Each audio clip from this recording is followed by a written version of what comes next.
মৰমৰ ছাত্ৰ ছাত্ৰীসকল, আজিৰ ক্লাছত আমি আলোচনা কৰিম অনুশীলনী 1.2। ইয়াৰ আগৰ ক্লাছত আলোচনা কৰিছিল 1.2ৰ যিখিনি কনচেপ্ট আৰু অনুশীলনী উদাহৰণৰ কুৱেশ্যনবিলাক। তো আজি আমি অনুশীলনী 1.2 আলোচনা কৰিম। তো ইয়াত প্ৰথম কুৱেশ্যনটো দিয়া আছে যে ফাংচনটো দিয়া আছে আৰ ষ্টাৰৰ পৰা আৰ ষ্টাৰ, ফলনটোৰ সংখ্যা দিয়া আছে যে f of x = 1/x। দেখুওৱা যে ফলনটো একৈকী আৰু আচ্ছাদক। ঠিক আছে, ইয়াত আৰ ষ্টাৰ হ'ল অশূন্য বাস্তৱ সংখ্যাৰ সংহতি। ঠিক আছে, অশূন্য মানে শূন্য থাকিব নোৱাৰিব। ঠিক আছে, যদি আদি ক্ষেত্ৰ আৰ ষ্টাৰৰ সলনি এন হয় আৰু সহ ক্ষেত্ৰ আৰ ষ্টাৰ হৈয়ে থাকে তেনেহ'লে ফলটো সত্য হ'বনে তোমাক সুধিছে। ঠিক আছে, তেনেহ'লে 1 নম্বৰটো কৰিম, চাবা। তো 1 নম্বৰ কুৱেশ্যনত কি ফাংচনটো ক'ৰ পৰা ক'লৈ দিয়া আছে? আৰ ষ্টাৰৰ পৰা আৰ ষ্টাৰ, আৰু আৰ ষ্টাৰটো কি দিয়া আছে? অশূন্য বাস্তৱ সংখ্যা। ঠিক আছে, তাৰমানে শূন্যটো বাদ দি বাকী গোটেইকেইটা থাকিব। ঠিক আছে, তো একৈকী আৰু আচ্ছাদক দেখাব লাগে যে f of x = 1/x। তো প্ৰথমত আমি ইয়াত চিত্ৰ আঁকি চাম যে একৈকী হয় না নাই। ঠিক আছে,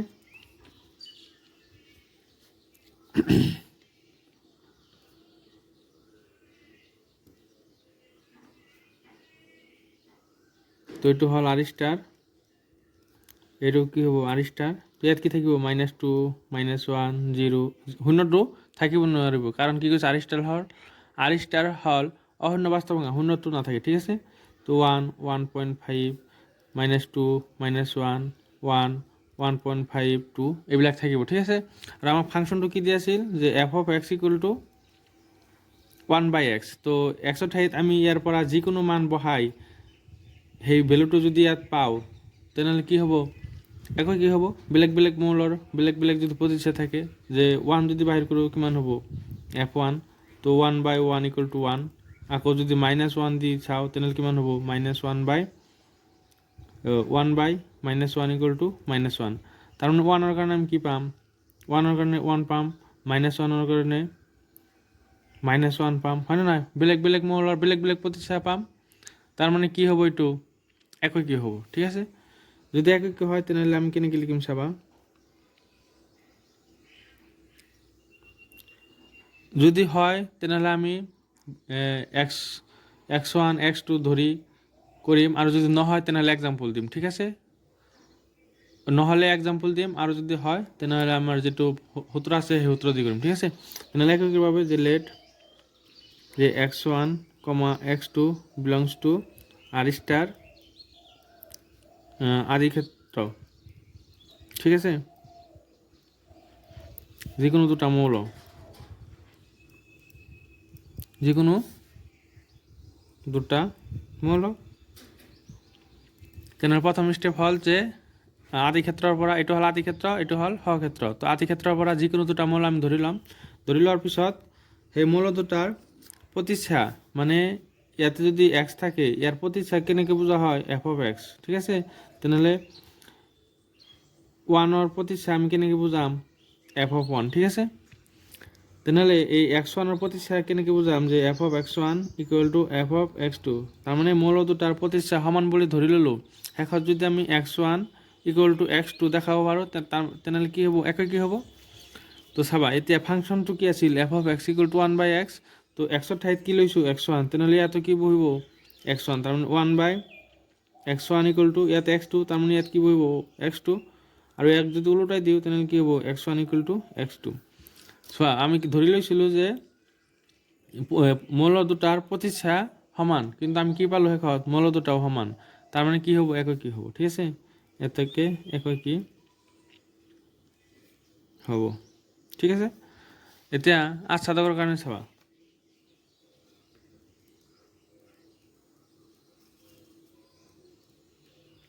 আচ্ছাদকৰ কাৰণে প্ৰথম ষ্টেপ আছিল যে যিটো ৱাইটো আমি ধৰি ল'ম সহ ক্ষেত্ৰৰ পৰা। ঠিক আছে, তেনেহ'লে যে y belongs to R star সহ ক্ষেত্ৰ।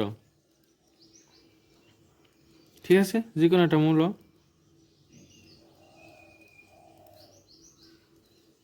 ধৰি ল'লোঁ। তাৰপিছত ছেকেণ্ড ষ্টেপ হ'ল যে f of x ৰ ঠাইত আমি কি কৰিম? y লিখিম। ঠিক আছে, তেনেহ'লে y = কি হ'ব? 1/x। যে y = 1/x। তাৰপিছত কি লিখিব লাগে? x = লিখিব লাগে। ঠিক আছে, তেনেহ'লে x = কি হ'ব? x = 1/y। ঠিক আছে, 1/y হ'ব। এতিয়া আমি ইয়াত চিত্ৰ আঁকি চাম যে গোটেইকেইটাৰ পূৰ্ব ছায়া আছেনে নাই, যে -2 -1 1 2 -2 -1 1 2, এইটো হ'ল r ষ্টাৰ, এইটো হ'ল r ষ্টাৰ, ঠিক আছে।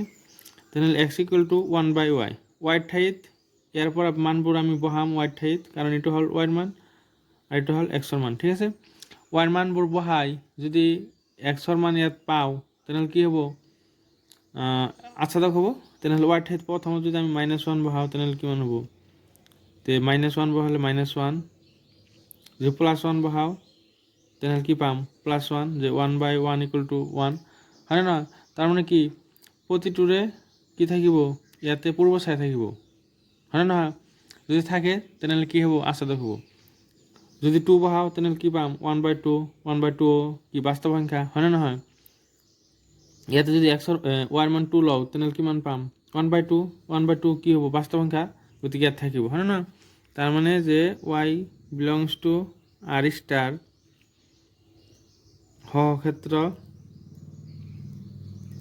সহক্ষেত্ৰত থকা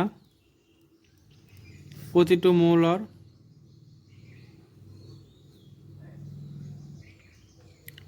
মৌলৰ পূৰ্ব ছায়া r ষ্টাৰ আদি ক্ষেত্ৰত পোৱা যায় বা আছে, আদি ক্ষেত্ৰত পোৱা যায় বা আছে, সেইকাৰণে এইটো কি হ'ব, সেই আচ্ছাদক হ'ব, ঠিক আছে।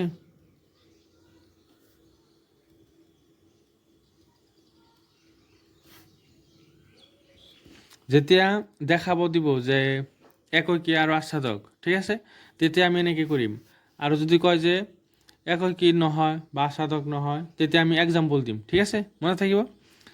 তো ইয়াত কুৱেশ্যন শেষ হোৱা নাই, ইয়াতে চোৱা আৰু অলপ কৈছে যে কি কৈছে নেক্সট পাৰ্ট, যে যদি আদি ক্ষেত্ৰটো r ষ্টাৰৰ সলনি n হয় আৰু সহক্ষেত্ৰ r ষ্টাৰে থাকে তেনেহ'লে ফলটো সত্য হ'বনে। এতিয়া আমাক কৈছে কি কৈছে যে ফাংচনটো আদি ক্ষেত্ৰ চেঞ্জ হৈছে, আদি ক্ষেত্ৰ r ষ্টাৰ, আদি ক্ষেত্ৰৰ স্বাভাৱিক সংখ্যা হৈছে আৰু সহক্ষেত্ৰ r ষ্টাৰে থাকিব, ঠিক আছে। এতিয়া এককী আৰু আচ্ছাদক হয় না নাই চেক কৰিব লাগিব, ঠিক আছে।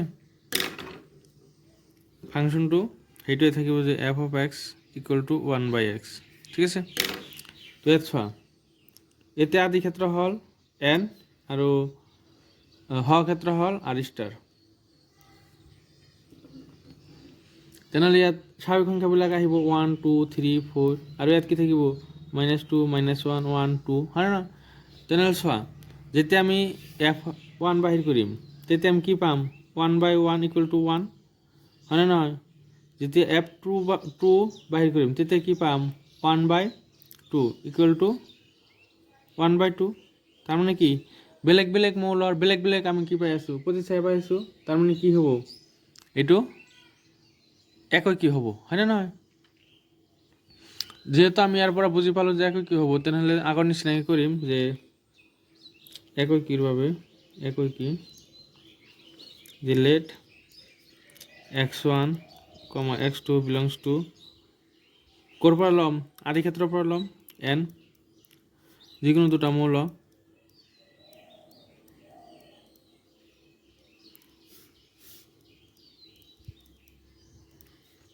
তাৰপিছত f(x1) = f(x2), তো x1 ঠাইত কি বহাম, এই x ঠাইত কি বহাম, x1, তেনেহ'লে 1/x1 = 1/x2, তো ইয়াৰ পৰা x1 = x2 হ'ব, হয় নে নহয়। তাৰমানে ফলনটো চোৱা, প্ৰতিচ্ছায়া সমান ধৰি আমি কি পাইছোঁ, x1 আৰু x2 পাইছোঁ, মানে মৌল দুটা সমান পাইছোঁ, তাৰমানে এককী হ'ব, ঠিক আছে, এককী হয়। এতিয়া আচ্ছাদকৰ কাৰণে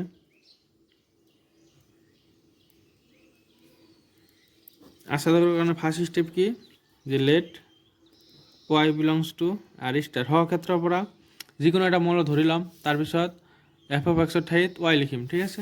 তেনেহ'লে y = কি হ'ব, y = 1/x, তাৰপিছত x = লিখিব লাগে, ঠিক আছে।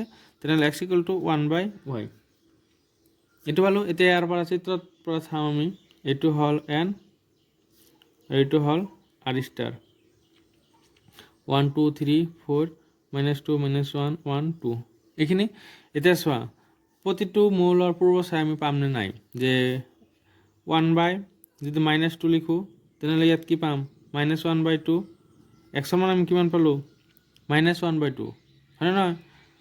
স্বাভাৱিক সংখ্যাত ভগ্নাংশবোৰ থাকিব, ভগ্নাংশবোৰ নাথাকে আৰু মাইনাছ সংখ্যাবোৰ ক'ত থাকিব হয়নে নহয়। তাৰমানে এইটো ইয়াত পোৱা নাযায় মানে কি এই তেনেহ'লে -2ৰ পূৰ্ব ছায়া আমি ইয়াত নাপালোঁ। পূৰ্ব ছায়া যদি পোৱা নাই তাৰমানে আচ্ছাদক নহয়। আচ্ছাদক হ'বলৈ হ'লে ইয়াত যিকেইটা মৌল থাকিব গোটেইকেইটাৰ পূৰ্ব ছায়া ইয়াত থাকিব লাগিব, তেতিয়াহে আচ্ছাদক হ'ব। ঠিক আছে, আৰু আমি এইটো কেনেকৈ চাম যে আছে নে নাই। এই যিটো আমি ৱাই পালোঁ, ৱাইৰ ভেলুবোৰ আমি ইয়াৰ পৰা যিকোনো মান ইয়াত বহালে কি পাম এক্সৰ মান পাম। সেই এক্সৰ মানটো যদি ইয়াত থাকে তেনেহ'লে কি হ'ব আচ্ছাদক হ'ব, আৰু যদি নাথাকে আচ্ছাদক নহয়। ঠিক আছে, তেনেহ'লে আমি কি পালোঁ যে লেট ৱাই ইকুৱেল টু কিমান ধৰি লৈছোঁ যে -2। তুমি বেলেগ মানো ধৰিব পাৰিবা, মই মাইনাছ ধৰিছোঁ, তোমালোকে বেলেগ ধৰি চাবা, চেক কৰি চাবা। তো আচ্ছাদক নহয় তেনেহ'লে উদাহৰণ দিম যে y equal to -2 belongs to -2টো ক'ত আছে স ক্ষেত্ৰত আছে হয় নে নহয়, আৰিষ্টটলত আছে, স ক্ষেত্ৰত আছে। এতৰ বাবে আদি ক্ষেত্ৰ এনত কোনো পূৰ্ব ছায়া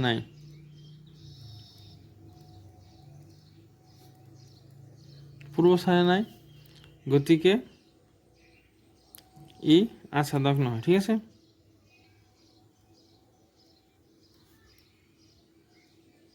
নিশ্চয় বুজি পাইছা। যদি কিবা ডাউট থাকে তোমালোকে কমেণ্টত জনাবা। ঠিক আছে, এতিয়া আমি 2ৰ কেইটা কৰিম চাবা।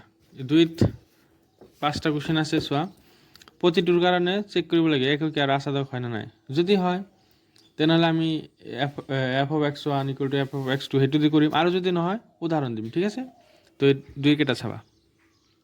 চোৱা 2ৰ 1 নম্বৰত ফাংচনটো ক'ৰ পৰা কৰি লৈ গৈছে স্বাভাৱিক সংখ্যাৰ পৰা স্বাভাৱিক সংখ্যা। তো ইয়াত আদি ক্ষেত্ৰ স্বাভাৱিক সংখ্যা, স ক্ষেত্ৰ স্বাভাৱিক সংখ্যা হয় নে, আৰু ফাংচনটো দি আছে f of x equal to x²। তো প্ৰথমতে আমি চাম কি হয় নে নাই। যদি নহয় তেনেহ'লে এটা এক্সাম্পল দি দিম যে নহয় হয় নে নহয়। চাবা ইয়াত আছে 1 2 3 4 স্বাভাৱিক সংখ্যা, ইয়াতে কি স্বাভাৱিক সংখ্যা 1 2 3 4।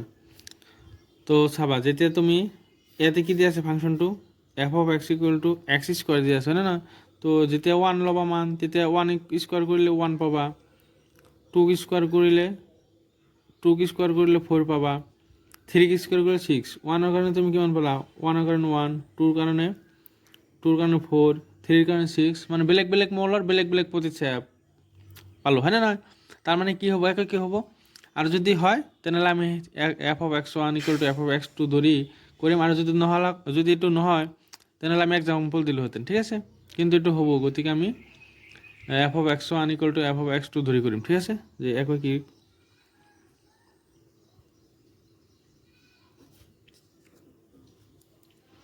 let x1 x2 belongs to n। ইয়াত ডি মানে হ'ল ডোমেইন। ঠিক আছে, ডোমেইন লিখিয়ে দিছোঁ, নহ'লে যে আদি ক্ষেত্ৰ যিকোনো দুটা মৌল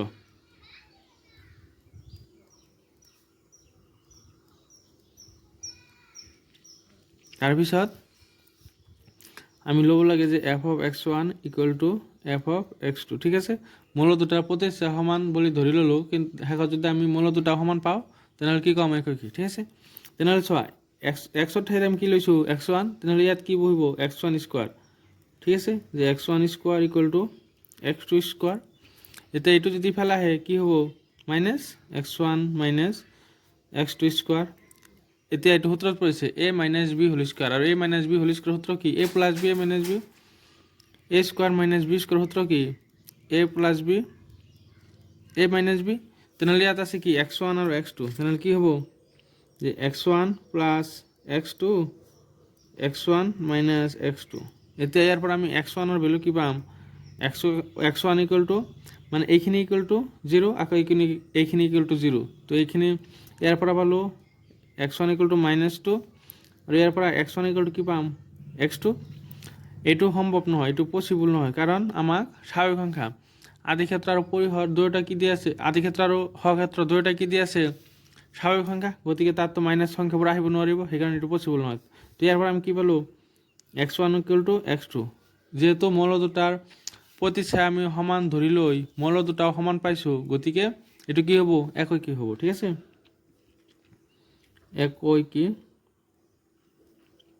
একৈকি হয়। তাৰপিছত 2 নম্বৰ আচ্ছাদকৰ কাৰণে চাবা। আচ্ছাদকৰ কাৰণে প্ৰথম ষ্টেপ হ'ল যে যিটো তোমাৰ সক্ষেত্ৰ দিয়া থাকে তাৰ পৰা যিকোনো এটা মৌল ধৰি ল'ব লাগে। ঠিক আছে, তো y বিলংছ টু, ইয়াতে n দিয়া আছিল, n এইটো হ'ল সক্ষেত্ৰ। ঠিক আছে, যিকোনো এটা মৌল,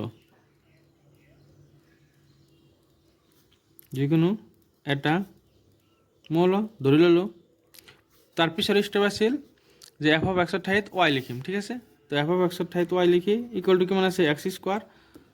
থাৰ্ড ষ্টেপ হ'ল যে x = লিখিব লাগে, তেনেহ'লে x = কি হ'ব, ±√y, হয় নহয়? যিহেতু আমাৰ আদি ক্ষেত্ৰ আৰু পৰিহৰ দুয়োটা কি স্বাভাৱিক সংখ্যা, তাৰ মানে কি নাহে, মাইনাছটো নাথাকে, তেনেহ'লে x = আমি কি পাম, +√y। এতিয়া ইয়াত আঁকি চাম যে প্ৰতিটোৰ সক্ষেত্ৰত থকা প্ৰতিটোৰ কাৰণে কি, সক্ষেত্ৰত যিবিলাক মৌল আছে তাৰ কাৰণে প্ৰতিচ্ছায়া পূৰ্বছায়া আমি পাওঁ নে নাই। ঠিক আছে, এইটো আছে n, এইটো n, তো ইয়াত 1 2 3 4, 1 2 3 4। ঠিক আছে, এতিয়া ইয়াৰ পৰা যিকোনো মান আমি ইয়াত y বহাই x-ৰ মানটো যদি ইয়াত পাওঁ তেনেহ'লে কি হ'ব, আচ্ছাদক হ'ব। তো x = কিমান আছে, √y, তো y ৰ মান যদি আমি 2 লওঁ তেনেহ'লে কি হ'ব, x = 2, y ৰ মান আমি 2 লৈছোঁ, তেনেহ'লে x ৰ মান √2 পালোঁ, হয় না? √2 ইয়াত আছে জানো, স্বাভাৱিক সংখ্যাত √2 থাকিব নাথাকে, তাৰ মানে কি পালোঁ, ইয়াত যিবিলাক মৌল আছে প্ৰতিটোৰ কাৰণে ইয়াত পূৰ্বছায়া নাপাওঁ যদি, তেনেহ'লে আচ্ছাদক নহয়। তেনেহ'লে এইটো আচ্ছাদক নহ'ল, যেতিয়া নহ'ব তেতিয়া আমি এক্সাম্পল দিম, আৰু যেতিয়া হয় তেতিয়াতো আগৰ নিচিনাকৈ কৰিম। ঠিক আছে, যেহেতু এটা আচ্ছাদক নহ'ল তেনেহ'লে এক্সাম্পল দিম যে লেট y = কিমান লৈছোঁ, 2, y ৰ মান 2 লৈছোঁ, আৰু y = 2, এইটো বিলংছ টু কি হ'ব, n সক্ষেত্ৰ, হয় নহয়? এইটো ইয়াত আছে, সক্ষেত্ৰত আছে 2টো, y ৰ মান 2, আৰু এইটো কি আছে, সক্ষেত্ৰত আছে, এতৰ বাবে n আদি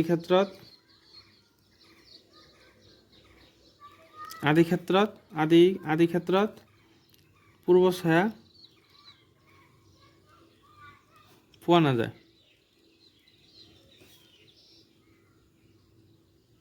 ঠিক আছে, সেই আচ্ছাদক নহয়, সেইকাৰণে কি নহয়, আচ্ছাদক নহয়। ঠিক আছে, এইখিনি লিখাখিনি তোমালোকৰ যেনেকুৱা ভাল লাগে তেনেকৈ লিখিবা, যেনেকৈ বুজি পোৱা। মই যেনেকৈ লিখিছোঁ এনেকৈ যে কপি কৰিব লাগিব তেনেকুৱা কোনো কথা নাই, তোমালোকে যেনেকৈ বুজি পোৱা তেনেকৈ লিখিবা। ঠিক আছে, যে y = 2, আৰু এইটো কি আছে, সক্ষেত্ৰত থাকে, সেইকাৰণে কি লিখিছোঁ, y = 2 বিলংছ টু n, এতৰ বাবে এইটো হ'ল আদি ক্ষেত্ৰ, আদি ক্ষেত্ৰত পূৰ্বছায়া পোৱা নাযায়, সেই কি নহয়, আচ্ছাদক নহয়। ঠিক আছে, তেনেহ'লে এতিয়া 2 নম্বৰটো কৰিম, চাবা। 2 নম্বৰত ফাংচনটো অখণ্ড সংখ্যাৰ পৰা অখণ্ড সংখ্যা দিয়া আছে। ঠিক আছে, আৰু ফাংচনটো কি দিয়া আছে, f(x) = x²।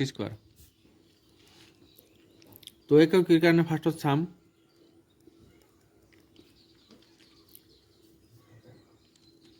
হয় না নাই।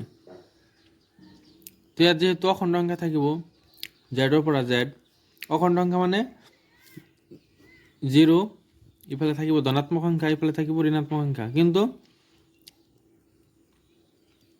যিবিলাক ভগ্নাংশ বা যিবিলাক পইণ্টত আছে সেইবিলাক কিন্তু ইয়াত নাথাকে। ঠিক আছে, অখণ্ড সংখ্যা মানে কেৱল গোটা সংখ্যা, ধনাত্মক আৰু ঋণাত্মক +0 গোটা সংখ্যাবিলাক। ঠিক আছে, তেনেহ'লে আমি ল'ম -2, -1, 0, 1, 2, -2, -1, 0, 1, 2। এতিয়া বেলেগ বেলেগ মৌলৰ বেলেগ বেলেগ যদি প্ৰতিচ্ছায়া পাওঁ তেনেহ'লে কি হ'ব, একো কি হ'ব। আমাৰ ফাংচনটো কি দিয়া আছে, f(x) = এক্স স্কোয়াৰ। এতিয়া ইয়াৰ পৰা যিকোনো এটা মান আমি ল'ম, যে ধৰি ল'লোঁ -1 যদি লওঁ তেনেহ'লে কিমান হ'ব, -1ক স্কোয়াৰ কৰিলে +1, আকৌ যদি +1 লওঁ আমি, ইয়াক যদি স্কোয়াৰ কৰোঁ কিমান পাম, 1। তাৰমানে -1ৰ কাৰণে আমি 1 পালোঁ, +1ৰ কাৰণে 1 পালোঁ। দুটা মৌলৰ প্ৰতিষ্ঠা একে পালোঁ, তেনেহ'লে এইটো এককে হ'ব, এককে নহয়। কিয় নহয়, যে দুটা মৌলৰ প্ৰতিষ্ঠা একে পাইছোঁ। এককে কেতিয়া হয়, যেতিয়া বেলেগ বেলেগ মৌলৰ বেলেগ বেলেগ প্ৰতিষ্ঠা থাকে, ঠিক আছে। এইটো কি হ'ব, বহু এক ফলন, ঠিক আছে, এককে নহয়। তেনেহ'লে যেতিয়া নহয় তেতিয়া এক্সাম্পল দিম কেৱল, ঠিক আছে। তেনেহ'লে লেট x1 = -1 আৰু x2 = +1। এতিয়া x1ৰ প্ৰতিষ্ঠা যদি বাহিৰ কৰোঁ, ফাংচনটো কি দি আছে, x² আৰু আমি x1ৰ মান কি লৈছোঁ, -1, তেনেহ'লে কিমান হ'ব, -1² = 1। আকৌ f(x2), x2ৰ মান কিমান লৈছোঁ, 1, তো 1ক স্কোয়াৰ কৰিলে 1 পাম, হয় নহয়। ইয়াতে চোৱা, f(x1) = f(x2) = 1 পাইছোঁ। দুয়োটা মৌলৰ প্ৰতিষ্ঠা একে পাইছোঁ, কিন্তু x1 ≠ x2, হয়নে নহয়। কিন্তু x1 ≠ x2, সেয়ে কি নহয়, সেয়ে ই এককে নহয়, ঠিক আছে।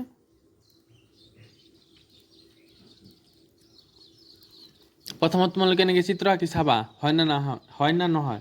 যদি নহয় এক্সাম্পল দি দিবা, আৰু যদি হয় তেনেহ'লে আগত যেনেকৈ কৰিলোঁ f(x1), f(x2) সমান ধৰি তেনেকৈ কৰিম, ঠিক আছে। এতিয়া সাধকৰ কাৰণে চাম।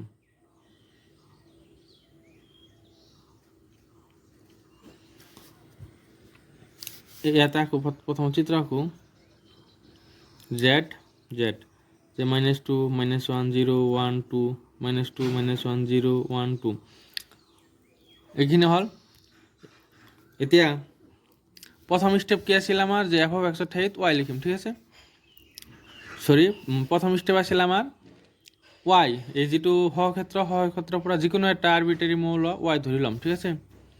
যে y বিলংছ টু z, সহক্ষেত্র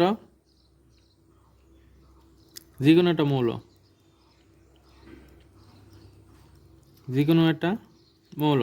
ঠিক আছে। তার পিছের স্টেপ আছিল যেটো f(x) তাক y নাম দেয়, ঠিক আছে। তাহলে y = কিমান হ'ব, x²। এরপর আমি কি পাম, x = +- y, ঠিক আছে। ইয়াতে কিন্তু তুমি মাইনাসটো গুচাব নোৱাৰিবা, কাৰণ অখণ্ড সংখ্যাত মাইনাসবিলাকো থাকিব পাৰে, হয় না নহয়। সেইকাৰণে আগতো যেনেকৈ স্বাভাৱিক সংখ্যা আছিল কাৰণে এই মাইনাসটো গুচি গৈছিল, কিন্তু ইয়াত তুমি আঁতৰাব নোৱাৰিবা, কাৰণ অখণ্ড সংখ্যাত +- দুয়োটা থাকে, ঠিক আছে। তো x-ৰ মান আমি কিমান পালোঁ, +-√y। তো ইয়াত বহাই চাম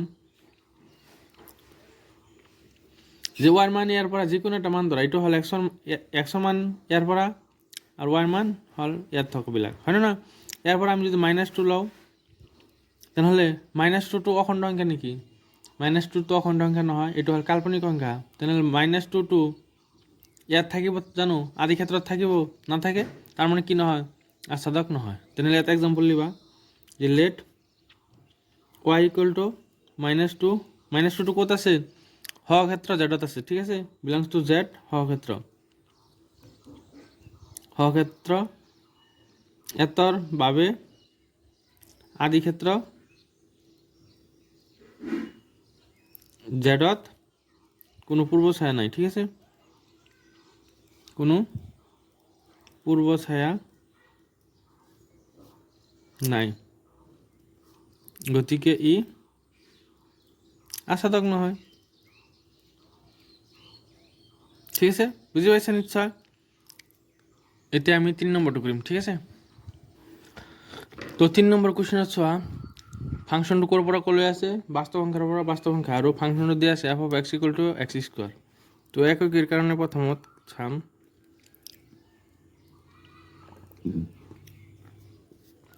ইয়াতে কি বাস্তৱ সংখ্যাৰ পৰা বাস্তৱ সংখ্যা,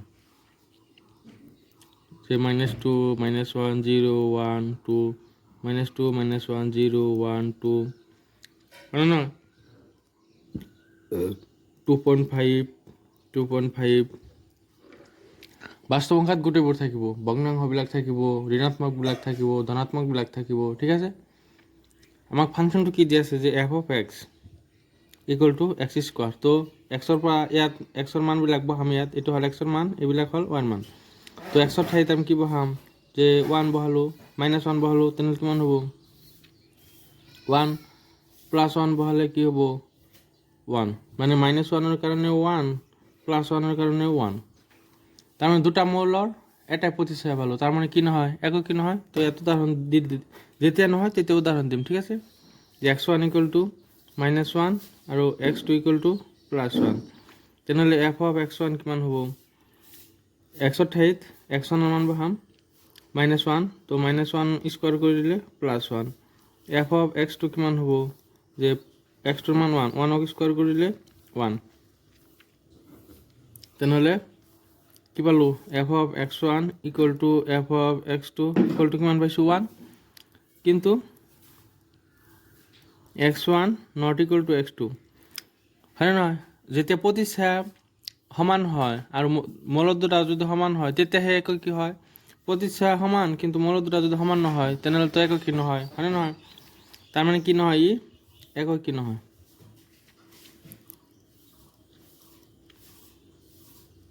ঠিক আছে। তাৰপিছত আচ্ছা দক চাবা,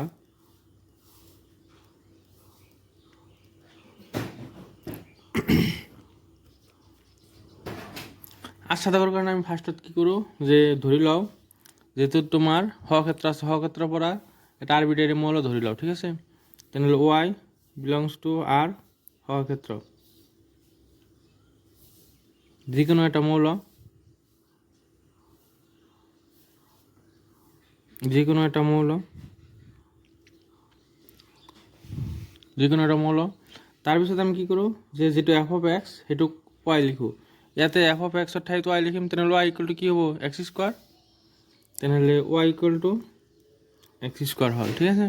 তেনেহ'লে x = কি হ'ব ±√y। ইয়াতে তুমি মাইনাছ গুচাব নোৱাৰিবা কাৰণ বাস্তৱ সংখ্যাত ধনাত্মক ঋণাত্মক চব থাকে, ঠিক আছে। তেনেহ'লে ইয়াত আঁকি চাব লাগিব, এইটো হ'ল R, এইটো হ'ল R। যে -2 -1 0 1 1.5 2 -2 -1 0 1 1.5 2। প্ৰতিটো মৌলৰ সহক্ষেত্ৰত থকা প্ৰতিটো মৌলৰ পূৰ্বচায়া থাকিলেহে আচ্ছাদক হ'ব, ঠিক আছে। তাহলে x = আমি কি পাইছোঁ +-y পাইছোঁ। ইয়াতে যদি তুমি 1 লোৱা, সে ধৰি লৈছোঁ +-y মান ইয়াৰ পৰা 1 ল'লোঁ, 1 = √1। √1টো ইয়াত থাকিব। বাস্তৱ সংখ্যা মানে কি পৰিমেয় আৰু অপৰিমেয় সকলোবোৰ মিলি কি হয় বাস্তৱ সংখ্যা। √1 মানে কি 1, বা ইয়াত যদি তুমি 2 লোৱা যে x = +-2, যেতিয়া তুমি 2 ল'বা কি পাবা √2 ইয়াত থাকিব কাৰণ বাস্তৱ সংখ্যাত পৰিমেয় অপৰিমেয় চব থাকে, হয়নে নহয়। কিন্তু যেতিয়া তুমি মাইনাছত থকাবিলাক ল'বা যে x = +-y মানটো তুমি -1 বা -2 লোৱা, যে -1 লৈছোঁ, তেনেহ'লে -1টো কি সংখ্যা হৈ গ'ল কাল্পনিক সংখ্যা বা জটিল সংখ্যা। বাস্তৱ সংখ্যাততো জটিল সংখ্যা নাথাকে, তাৰমানে -1 বা -2 মাইনাছ যিমানবোৰ সংখ্যা আছে সেইবোৰৰ কাৰণে তুমি কি নোপোৱা পূৰ্বচায়া নোপোৱা, হয়নে নহয়। তাৰমানে কি নহয় আচ্ছাদক নহয়। তেনেহ'লে ইয়াত লিখিম যে লেট y = y মান ইয়াৰ পৰা যিকোনো এটা মান ধৰিব পৰা, যে -1 ধৰিলোঁ, বিলংছ টু ক'ত আছে R, সহক্ষেত্ৰত আছে, বিলংছ টু R সহক্ষেত্ৰ এতৰ বাবে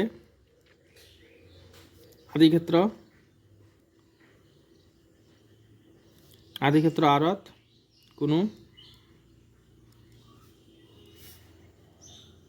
পূৰ্বচায়া নাই, হে ই আচ্ছাদক নহয়, ঠিক আছে। নিশ্চয় বুজি পাইছা নে কিবা ডাউট আছে? যদি ডাউট থাকে কমেণ্টত জনাবা। আৰু তোমালোকে কিন্তু ভিডিঅ' লাইক নকৰা। ভিডিঅ' যদি ভাল লাগে ক্লাছৰ ভিডিঅ' তেনেহ'লে নিশ্চয় লাইক কৰিবা, ঠিক আছে। এতিয়া 4 নম্বৰ কৰিম চাবা। তো 4 নম্বৰৰ ফলনটো স্বাভাৱিক সংখ্যাৰ পৰা স্বাভাৱিক সংখ্যা লৈ গৈছে। আদিক্ষেত্ৰ স্বাভাৱিক সংখ্যা, সহক্ষেত্ৰও স্বাভাৱিক সংখ্যা, আৰু ফাংচনটো কি দি আছে f of x = x³। তো চাব লাগে এককে আৰু আচ্ছাদক হয়নে নাই। তেনেহ'লে এককেৰ কাৰণে চোৱা, এইটো হ'ল n আদি ক্ষেত্ৰ হ ক্ষেত্ৰ স্বাভাৱিক সংখ্যা তে 1 2 3 1 2 3 আমাৰ ফাংশনটো কি দিয়া আছে f of x equal to x cube তো f 1 যদি মান লোৱা 1 এৰ কাৰণে কিমান পাবা 1 যদি 2 লোৱা 2 এর কারণে 2 কিউব মানে 8 তো 1 এর কারণে 1 পাবা 2 এর কারণে কিমান পাবা 8 3 এর কারণে 27 মানে বেলেগ বেলেগ মৌল আর বেলেগ বেলেগ প্রতিচ্ছায়া তুমি পাবা ঠিক আছে তার মানে কি হবে একই কি হবে তো এটা যদি একই কি হয় তাহলে তুমি f of x1 equal to f of x2 ধৰি লও কৰি ল'ব লাগিব ঠিক আছে হলে যেতিয়া হ'ব তেতিয়া তুমি एग्जांपल কিন্তু নিদিবা ঠিক আছে এনেকৈ কৰিবা যেতিয়া হয় তেতিয়া তুমি f of x1 equal to f of x2 মানে প্রতিচ্ছায়া সমান লৈ শেষত মৌল দুটা সমান বুলি দেখাব লাগিব ঠিক আছে যেতিয়া হ'ব আৰু যেতিয়া নহয় তেতিয়া তুমি एग्जांपल দিবা আৰু যেতিয়া হয় তেতিয়া তুমি এনেকৈ কৰিবা যে let x1, x2 belongs to n আদি ক্ষেত্ৰ তুমি x1 x2 কৰ পৰা লৈছা আদি ক্ষেত্ৰৰ পৰা লৈছা ঠিক আছে যিকোনো দুটা মৌল যিকোনো দুটা মৌল তাৰ পিছত f of x1 মানে x1 আৰু x2 ৰ যি দুটা x1 আৰু x2 ৰ প্ৰতিচ্ছায়া সমান বুলি ধৰি শেষত x1 আৰু x2 যদি সমান দেখাব পাৰো তেতিয়া কি হ'ব একই কি হ'ব তেনেহলে f of x1 equal to f of x2 ধৰি লৈছো এতিয়া x ৰ ঠাইত আমি x1 লৈছো তেনেহলে কি হ'ব যে x1 cube equal to x2 cube ঠিক আছে যেতিয়া ওপৰত তোমাৰ পাৱাৰটো ঘাতটো অযুগ্ম সংখ্যা হ'ব তেতিয়া তুমি ক্যান্সেল কৰিব পাৰিবা যেতিয়া যুগ্ম সংখ্যা হ'ব তেতিয়া কিন্তু তুমি ক্যান্সেল কৰিব নোৱাৰিবা ঠিক আছে নিশ্চয় বুজি পাইছা যেতিয়া কি কৈছো ভাল কৰি মনোযোগ ধনিবা পাৱাৰটো যদি অযুগ্ম সংখ্যা হয় ক্যান্সেল কৰিব পাৰিবা আৰু যদি যুগ্ম সংখ্যা হয় তেতিয়া তুমি ক্যান্সেল কৰিব নোৱাৰিবা ঠিক আছে তেনেহলে যদি 3 অযুগ্ম সংখ্যা এইটো তুমি ক্যান্সেল কৰিব পাৰিবা তেনেহলে x1 equal to x2 so আমি কি লৈছিলো f of x1 equal to f of x2 লৈছিলো প্রতিচ্ছায়া দুটা সমান লৈছিলো আমি শেষত কি দেখালো মৌল দুটা সমান তার মানে কি হবে একই কি হবে ঠিক আছে একই কি হয় তার পিছত আচ্ছাদক চেক কৰিম তেনেহলে আচ্ছাদকৰ কাৰণে ফাৰ্স্ট স্টেপ হল যে হ ক্ষেত্ৰৰ পৰা যিকোনো এটা আৰবিটাৰি মৌল ধৰি লম যে y belongs to n হ ক্ষেত্ৰ যিকোনো একটা মৌল যিকোনো এটা মৌল ঠিক আছে এইখিনি হল next step f of x এর ঠাইত আমি y লিখিম তেনেহলে y equal to কি হ'ব y equal to হ'ব x কিউব তেনেহলে x equal to কি হ'ব x equal to 3 ইয়াতে আহিব হয় না y বা y এর ওপৰত পাৱাৰ কি হ'ব 1/3 এতিয়া চাম যে গুটেকেটা হ ক্ষেত্ৰত থকা গুটেকেটা মৌলৰ পূৰ্বচায়া আমি পাওনে নাই এটা আছে স্বাভাৱিক সংখ্যা 1 2 3 4 1 2 3 4 স্বাভাৱিক সংখ্যাৰ পৰা স্বাভাৱিক সংখ্যা গৈছিল হয় না এতিয়া সো x equal to আমি কি পাইছো y to the power 1/3 হয় না y এর মান ইয়াৰ পৰা লম লোৱাৰ পিছত আমি কি এৰ মান পাম x এৰ মান পাম আৰু x এর মানটো যদি ইয়াত থাকে তেনেহলে কি হ'ব আচ্ছাদক হ'ব তেনেহলে x equal to y এর মান আমি যদি 2 লও 2 to the power 1/3 এটু স্বাভাৱিক সংখ্যা থাকিব জানো না থাকে তার মানে কি নহয় আচ্ছাদক নহয় বুজি পাইছা বা বেলেগ তুমি एग्जांपल লব পাৰা যে x equal to 3 লৈছা y এর মান তুমি 3 লৈছা তেনে 3 পাওয়ার কিমান হ'ব 1/3 এটু কি না থাকে স্বাভাৱিক সংখ্যাত না থাকে তার মানে কি নহয় আচ্ছাদক নহয় ঠিক আছে নহয় যদি एग्जांपल দিবা যে y equal to 2 belongs to n হ ক্ষেত্ৰ এতৰ ভাবে আদি ক্ষেত্ৰ এনত কোনো পূৰ্বচায়া পোৱা নাযায়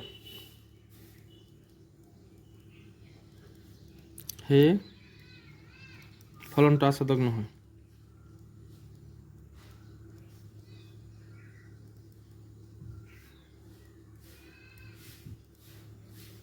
ঠিক আছে একদম সহজ নিশ্চয় ধৰিব পাৰিছে এতিয়া কেনেকৈ কৰিব লাগিব এইবিলাক কোৱেশ্চন হয় নহয় এতিয়া আমি 5 নম্বৰটো কৰিম চাবা চোৱা 2 ৰ 5 নম্বৰত ফাংশনটো অখণ্ড সংখ্যাৰ পৰা অখণ্ড সংখ্যাত আছে আৰু ফাংশনটো কি দিয়া আছে x কিউব তেনেহলে এককেৰ কাৰণে ইয়াত চাম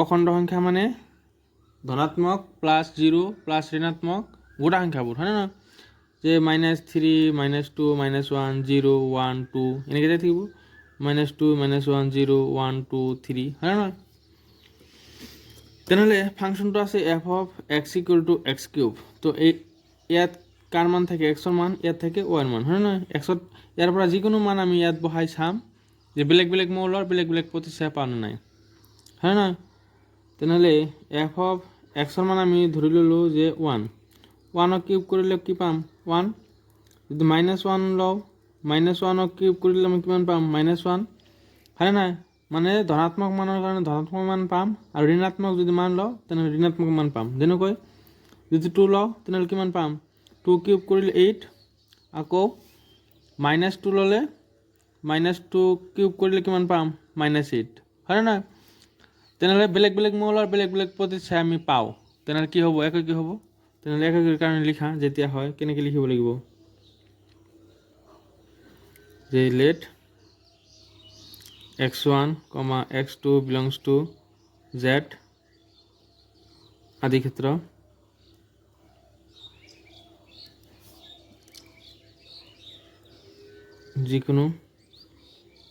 যিকোনো দুটা মৌল ঠিক আছে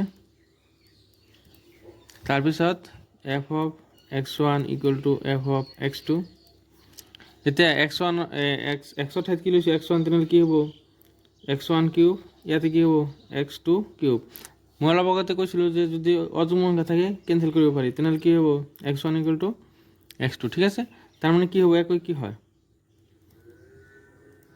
হয় কোৱাচোন যে আমি মৌল দুটা প্ৰতিচ্ছায়া সমান বুলি ধৰি শেষত মৌল দুটাও সমান দেখাইছোঁ সেইকাৰণে কি হয় একই কি হয় ঠিক আছে এতিয়া আস্বাদকৰ কাৰণে চাবা আস্বাদকৰ কাৰণে ফাৰ্ষ্ট ষ্টেপ হ'ল যে যেটো আমাৰ হৰ ক্ষেত্র থাকে তার উপর আরবিট্রারি একটা মৌল ধরিলাম যে y বিলংস টু z হর ক্ষেত্র যিকোনো একটা মৌল ঠিক আছে যিকোনো একটা মৌল নেক্সট স্টেপ যেটো f অফ x থাকে হেতুক আমি y ধরিব লাগে তেনহলে f অফ x কি আছে f অফ x ক আমি y ধরিব লাগিব তেনহলে y ইকুয়াল টু কি হ'ব x কিউব ইয়াতে হ'ব y equal two x cube তেনেহলে x ইকুয়াল টু কি হ'ব x ইকুয়াল টু এটো হ'ব বা y এর উপৰত পাওয়াৰ 1/3 হয় না এতে ইয়াত চাম আদি হ ক্ষেত্ৰৰ প্ৰতিটো মৌল পূৰ্বচায়া আছে না নাই z ৰ পৰা z চাবা তেনেহলে z ত ইয়াত থাকিব কি -2 -1 0 1 2 3 -2 -1 0 1 2 3 হয় না অখণ্ড সংখ্যাবোৰ থাকিব তো ইয়াত চাবা আমাক x ইকুয়াল টু কি দিয়ে আছে y এর উপৰত 1/3 হয় না তেনেহলে y এৰ মান এৰ পৰ তুমি লোৱা যিকোনো মান লোৱা যে ধৰি লও 2 লোৱা তেনেহলে x ইকুয়াল টু কি হ'ব y এৰ মান আমি 2 ললো 2 এৰ উপৰত 1/3 হয় না এইটো অখণ্ড সংখ্যাত থাকিব জানো অখণ্ড সংখ্যাত কেৱল গোটা সংখ্যাবোৰ থাকে যেনেকৈ 1 2 -1 -2 হয় না তেনেহলে এইবোৰ সংখ্যা অখণ্ড সংখ্যাত নাথাকে তার মানে কি নহয় এইটো আস্বাদক নহয় ঠিক আছে তেনেহলে আমি লিখিম যে let y equal to 2 belongs to z হর ক্ষেত্র এতর ভাবে আদি ক্ষেত্র z ত কোনো পূর্বছায়া নাই ঠিক আছে অর্থাৎ বাহে ই আস্বাদক নহয় ঠিক আছে বুঝি পাইছা এটা 3 কৰিম চাবা 3 নম্বৰত ফাংশনটো বাস্তৱ সংখ্যাৰ পৰা বাস্তৱ সংখ্যালৈ গৈছে আৰু কি দি আছে f of x equal to এই স্কোয়ার ব্র্যাকেটে কি বুঝাইছে স্কোয়ার ব্র্যাকেটের ভিতরে যে x আছে এই বুঝাইছে বৃহত্তম খণ্ড সংখ্যা আর বৃহত্তম খণ্ড সংখ্যা মানে কি বৃহত্তম খণ্ড সংখ্যা স্কোয়ার ব্র্যাকেটের দ্বারা বোঝা হয় ঠিক আছে ইয়ার ভিতরে যদি আমি 2.1 লও ইয়ার মান হতাই কি দিব অখণ্ড সংখ্যা দিয়ে বুঝি পাইছা না 2 দিব যদি আমি 2.9 লও এটার ভ্যালু কি 2 তার মানে বাও ফালত থকা অখণ্ড সংখ্যাটো ল'ব লাগে ঠিক আছে বাও ফালত থকা অখণ্ড সংখ্যা ল'ব লাগে তেনেহ'লে 2.1 ৰ বাও ফালে কি আছে 2 2.9 ৰ বাও ফালে অখণ্ড সংখ্যা কি 2 এতিয়া চাবা ইয়াতে মই আঁকিছোঁ 0 1 2 ইয়াত 3 -1 -2 -3 ঠিক আছে তেনেহ'লে ইয়াত যদি মই সুধোঁ -1.5 ইয়াৰ মান কিমান হ'ব -1.5 ক'ত থাকিব ইয়াত -1.5 তেনেহ'লে ইয়াৰ বাওঁফালে থকা অখণ্ড সংখ্যাটো কি -1.2ৰ বাওঁফালে থকা অখণ্ড সংখ্যা -2 তাৰমানে ইয়াৰ মান কি হ'ব -2 ঠিক আছে আকৌ যদি সুধোঁ যে 1.5টো ক'ত আছে ইয়াৰ বাওঁফালে থকা অখণ্ড সংখ্যা কি 1.5ৰ মান হ'ব 1 বুজি পাইছা না তাৰমানে ওচৰত থকা বাওঁফালে ওচৰত থকা অখণ্ড সংখ্যা বুজি পাইছা বৃহত্তম অখণ্ড সংখ্যা মানে কি তেনেহ'লে এইটো আমাক দেখাব লাগে একৈক আৰু আস্বাদক নহয় বুজি পাইছা আৰু আমাক আদি ক্ষেত্ৰ আৰু সহ ক্ষেত্ৰ কি দিয়া আছে বাস্তৱ সংখ্যা তেনেহ'লে ইয়াত আমি আঁকি চাওঁ যে হয় না নাই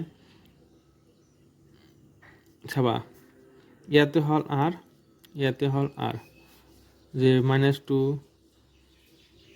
-1.5 -1.1 1 1.5 1.8 এইবিলাক কি বাস্তৱ সংখ্যা ঠিক তেনেদৰে ইয়াত লৈছোঁ কিমান ল'ম যে -2 -1 0 1 1.5 2 ঠিক আছে তেনেহ'লে আমাৰ ফাংচনটো কি দিয়া আছে f(x) = বৃহত্তম খণ্ড সংখ্যা x ঠিক আছে তেনেহ'লে ইয়াতে যদি আমি x-ৰ ঠাইত 1.1 লওঁ 1.1 ল'লে ইয়াৰ মান কি দিব 1 দিব 1.1ৰ মান 1.1ৰ মান কি দিব 1 বা 1.5 যদি লওঁ যে f(x)ত 1.5 ল'লোঁ তেনেহ'লে 1.5 কিমান দিব ইয়াৰ মানো 1 দিব হয় নহয় তাৰমানে 1.5ৰ কাৰণে আমি 1 পাম 1.1ৰ কাৰণেও 1 পাম তাৰমানে চোৱা বেলেগ বেলেগ মৌলৰ দুটা বেলেগ বেলেগ মৌলৰ প্ৰতিচ্ছাই কিন্তু আমি এটাই পাইছোঁ তাৰমানে কি নহয় এইটো একই কি নহয় বুজি পাইছা না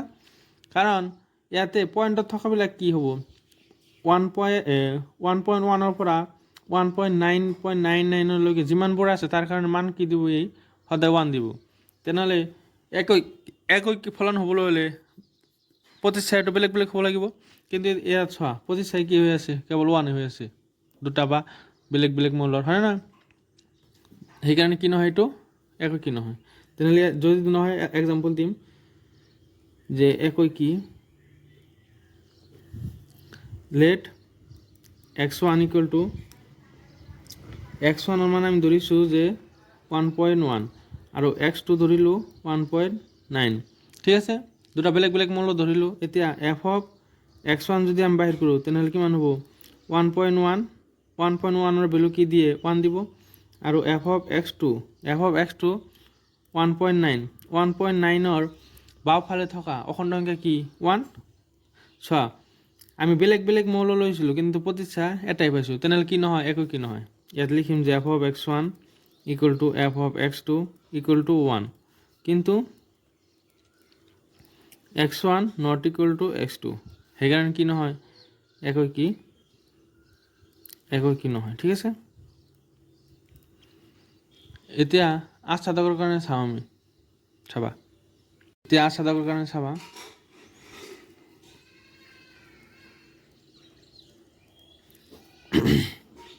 তাৰ আস্বাদকৰ কাৰণে ফাৰ্ষ্ট ষ্টেপ আছিল যে y belongs to r সহক্ষেত্ৰ যিকোনো এটা মৌল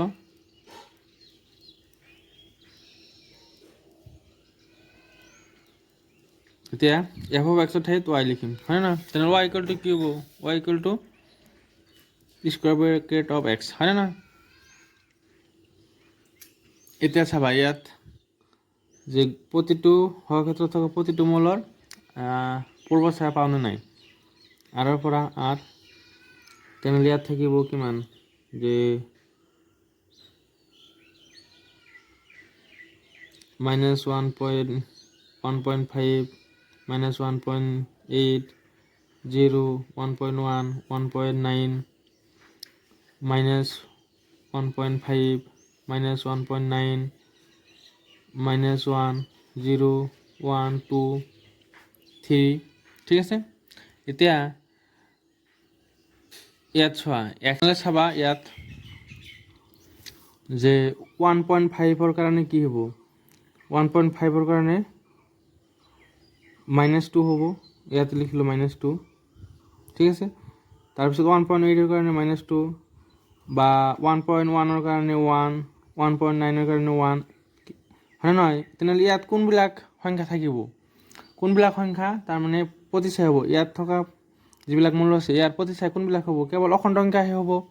বাকী যিবোৰ থাকিব পইণ্টত 1.5, 1.9, তাৰপিছত প্লাছৰ যদি কওঁ 1.1, এইবিলাকতো ইয়াত কোনো মৌলৰ প্ৰতিচ্ছায়া নহয়, হয়নে নহয়? কাৰণ আমাৰ ফাংচনটো কি দি আছে? f(x) = বৃহত্তম অখণ্ড সংখ্যা। এইটোৱে সদায় কি মান দিয়ে? অখণ্ড সংখ্যাহে মান দিব, হয়নে নহয়? অখণ্ড সংখ্যা মান দিব। গতিকে ইয়াত সেইবোৰ মৌলৰ প্ৰতিচ্ছায়া হ'ব যিবিলাক গোটা সংখ্যা, তাৰমানে -2, -1, 0, 2, 3, 4, 5। কিন্তু এই যে পইণ্টত যিবিলাক থাকিব এইবিলাকৰতো কোনো পূৰ্বছায়া, এইবিলাকৰ কি নহয়? এইবিলাকৰ পূৰ্বছায়া ইয়াত নাই, ঠিক আছে? বুজি পাইছা নিশ্চয়? পূৰ্বছায়া নাই, সেইকাৰণে কি নহয়? এইটো আচ্ছাদক নহয়। ইয়াত লিখিম যে লেট ধৰা 1.1 y = 1.1 belongs to R সহক্ষেত্ৰ এতৰ বাবে আদিক্ষেত্ৰ আৰত কোনো পূৰ্বছায়া নাই, সেয়ে ই আচ্ছাদক নহয়।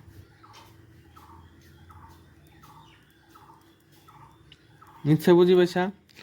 আকৌ এবাৰ ইয়াত বুজাই দিছোঁ, চাবা। ইয়াতে কি থাকিব? ধৰা -1.1, -1.9, 0, 1, 1.5, 1.6, হয় নহয়? তো ইয়াতে কি থাকিব? -2, -1.9, -1.7, 0, 1, 1.5, 2, হয় নহয়? কাৰণ বাস্তৱ সংখ্যাত কি থাকিব? ভগ্নাংশ, দশমিক সকলোবিলাক থাকিব। তো ইয়াত যিবিলাক মৌল আছে এইবিলাকৰ কাৰণে চোৱা, -1.1ৰ কাৰণেও কি হ'ব? -2, -1.1, -1.9ৰ কাৰণেও -2, তাৰমানে গোটা সংখ্যাবোৰহে হ'ব। কিন্তু এই যে এইবিলাক যিবিলাক আছে পইণ্টত যিবিলাক থাকিব এইবিলাক কেতিয়াবা প্ৰতিচ্ছায়া হ'ব জানো? নহয়, কাৰণ আমাৰ ফাংচনটো কি দি আছে? f(x) = বৃহত্তম অখণ্ড সংখ্যা দি আছে, যিটোৱে সদায় কি মান দিয়ে? অখণ্ড সংখ্যা মান দিয়ে। তেনেহ'লে যিবিলাক পইণ্টত থাকিব এইবোৰতো কেতিয়াও প্ৰতিচ্ছায়া হ'ব নোৱাৰে, বা এইবোৰৰ পূৰ্বছায়া ইয়াত পোৱা নাযায়। কিয় নাযায়? যে এইবোৰৰ মান কেতিয়াও নাহে, কাৰণ যেটা আমাৰ ফাংচন দি আছে সেইটোৱে সদায় অখণ্ড সংখ্যা মান দিয়ে, সেইকাৰণে এইবোৰৰ পূৰ্বছায়া ইয়াত পোৱা নাযায়, ঠিক আছে? সেইকাৰণে কি নহয়? এইটো আচ্ছাদক নহয়। নিশ্চয় বুজাব পাৰিছোঁ? তো 4 নম্বৰ চাবা। তো 4 নম্বৰত ফাংচনটো ক'ৰ পৰা ক'লৈ গৈছে চোৱা, বাস্তৱ সংখ্যাৰ পৰা বাস্তৱ সংখ্যা, আৰু ফাংচনটো কি দিয়া আছে? (x). তো একো কি নহয়? আচ্ছাদক নহয়, আমাক দেখাব লাগে। চোৱা, ইয়াত হ'ল বাস্তৱ সংখ্যা -2, -1, 0, 1, 2, -2, -1, 0, 1, 2, বাস্তৱ সংখ্যা। ফাংচনটো কি দিয়া আছে? f(x) = (x), হয় নহয়? (x) সদায় কি মান দিয়ে? ধনাত্মক মান। যদি তুমি f1 লোৱা তো কিমান পাবা? 1। যদি -1 লোৱা তথাপি কি পাবা? 1, কাৰণ মাপাংক ফলনে সদায় ধনাত্মক মান দিয়ে। তাৰমানে -1ৰ কাৰণে 1 পালা, 1ৰ কাৰণে 1 পালা, দুটা বেলেগ বেলেগ মৌলৰ কাৰণে প্ৰতিচ্ছায়া একে পালা, সেইকাৰণে কি নহয়? একো কি নহয়, ঠিক আছে?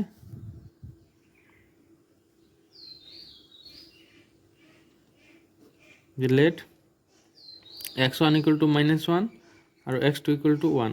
তেনেহ'লে f(x1) কি হ'ব? -1 = 1, f(x2) কি হ'ব? +1ৰ কাৰণেতো 1 হ'ব, -1ৰ কাৰণেও 1 হ'ব, হয়নে নহয়? তেনেহ'লে কি পালোঁ আমি? f(x1) = f(x2) = 1, কিন্তু প্ৰতিচ্ছায়া একে পালে কি হ'ব? মৌল দুটাতো বেলেগ বেলেগ মৌল। প্ৰতিচ্ছায়া যদি একে হয়, মৌল একে হ'লেহে একে কি হ'ব, ঠিক আছে? কিন্তু প্ৰতিচ্ছায়া একে, মৌল দুটা বেলেগ তেন্তে একে কি নহয়? একো কি নহয়, ঠিক আছে? এতিয়া আচ্ছাদক ধৰি ল'ম যে let y belongs to R সহক্ষেত্ৰ যে কোনো একটা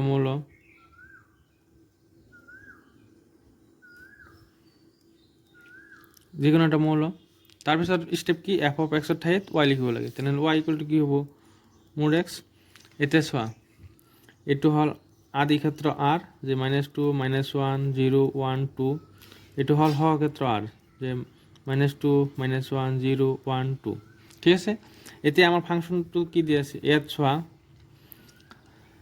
ফাংচনটো কি আছিল যে F of x equal to mode x হয় নহয় তো এফ অফ এক্সৰ ঠাইত আমি কি লিখিছোঁ Y equal two mode x তেনেহ'লে এক্সৰ ঠাইত যদি আমি 1 বহাওঁ 1ৰ কাৰণে কি পাম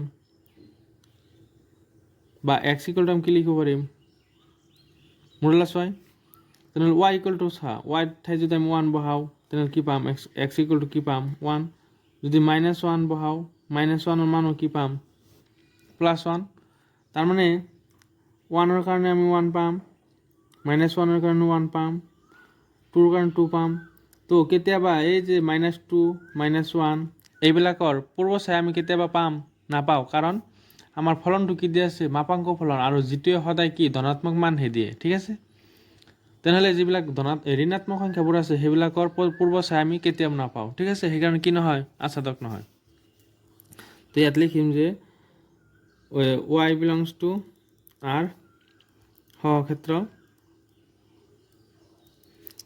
সকলো মৌলৰ পূৰ্ব ছায়া আদি ক্ষেত্ৰত পোৱা নাযায় ঠিক আছে সেই আচ্ছাদক নহয়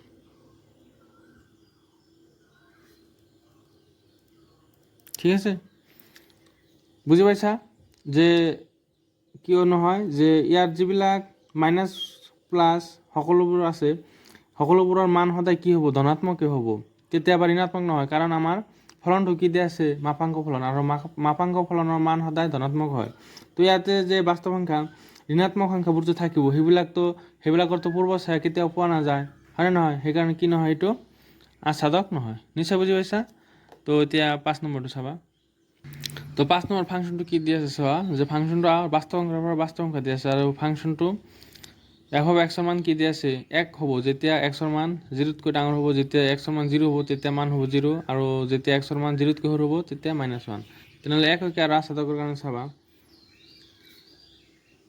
এইটো হ'ল বাস্তৱ সংখ্যা এইটো বাস্তৱ সংখ্যা হয়নে নহয় তো -1 -2 1 0 1 2 3 ইয়াতে লৈছোঁ -2 -1 0 1 2 3 তো ইয়াত কি কৈছে যেতিয়া তুমি ফাংচনটো 0তকৈ ডাঙৰ সকলো মানৰ বাবে মান সদায় 1 0তকৈ যিবিলাক ডাঙৰ আছে সেইবিলাকৰ কাৰণে মান কি হ'ব 1 মানে 1ৰ কাৰণে 1 2ৰ কাৰণে 1 3ৰ কাৰণে 1 মানে 1তকৈ ডাঙৰ 0তকৈ ডাঙৰ যিবিলাক আছে সকলোবিলাকৰ কাৰণে মান হ'ব 1 আকৌ যেতিয়া 0 হ'ব তেতিয়া 0 আকৌ যেতিয়া 0তকৈ সৰু তেতিয়া কি হ'ব -1 0তকৈ সৰু তে -2ৰ কাৰণে -1 -1ৰ কাৰণে -1 -3ৰ কাৰণে -1 তাৰমানে বহুতকেইটা মৌলৰ প্ৰতি ছায়া এটাই হয়নে নহয় তেনেহ'লে কি নহয় একো কি নহয় তো উদাহৰণ দিম ইয়াতে একো কি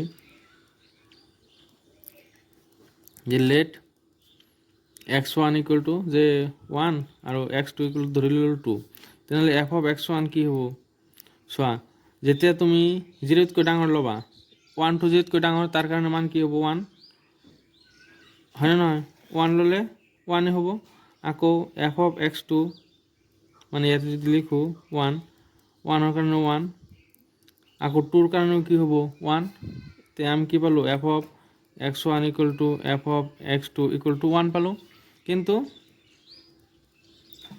x1 not equal to x2 হয়নে নহয় তাৰমানে কি নহয় একো কি নহয়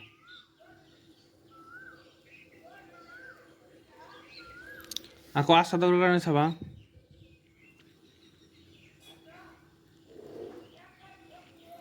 যে আচ্ছাদকৰ কাৰণে চাবা এইটো হ'ল বাস্তৱ সংখ্যা এইটো বাস্তৱ সংখ্যা যে -2 -1 0 1 2 3 -2 -1 0 1 2 3 আমাক কি কৈছে যে 0তকৈ ডাঙৰ সকলোবিলাকৰ কাৰণে মান সদায় 1 হ'ব, হয়নে নহয়? আকৌ 0ৰ কাৰণে 0, আকৌ 0তকৈ যিবিলাক সৰু সেইটোৰ কাৰণে কেৱল -1। তেনেহ'লে এই যে -2 বা 2, 3 বা আৰু যিবিলাক সংখ্যা আছে সেইবিলাকৰতো পূৰ্বচায়া ইয়াত নাথাকে, হয়নে নহয়? তো গোটেইকেইটাৰ পূৰ্বচায়া যদি নাথাকে সেইটো কি হ'ব? আস্বাদক হ'ব? আস্বাদক নহয়। সেইকাৰণে কি নহয়, এইটো আস্বাদক নহয়। যে ইয়াত লিখিম যে ধৰি ল'ম ইয়াতে যে let y belongs to r সহক্ষেত্ৰ যিকোনো এটা মৌল, যিকোনো মৌল। তাৰপিছত ইয়াতে লিখিম যে y belongs to r সহক্ষেত্ৰ এতৰ বাবে আদি ক্ষেত্ৰ আৰ আৰত এতৰ বাবে আদি ক্ষেত্ৰ আৰত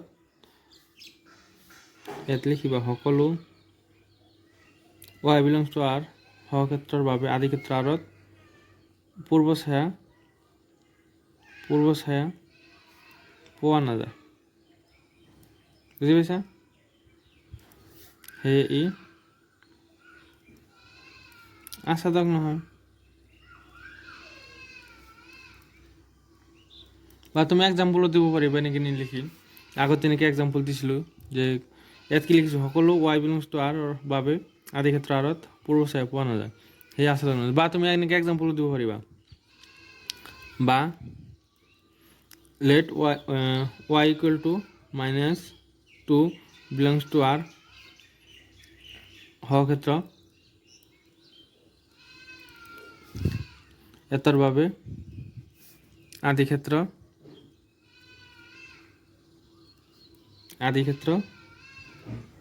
আৰত কোনো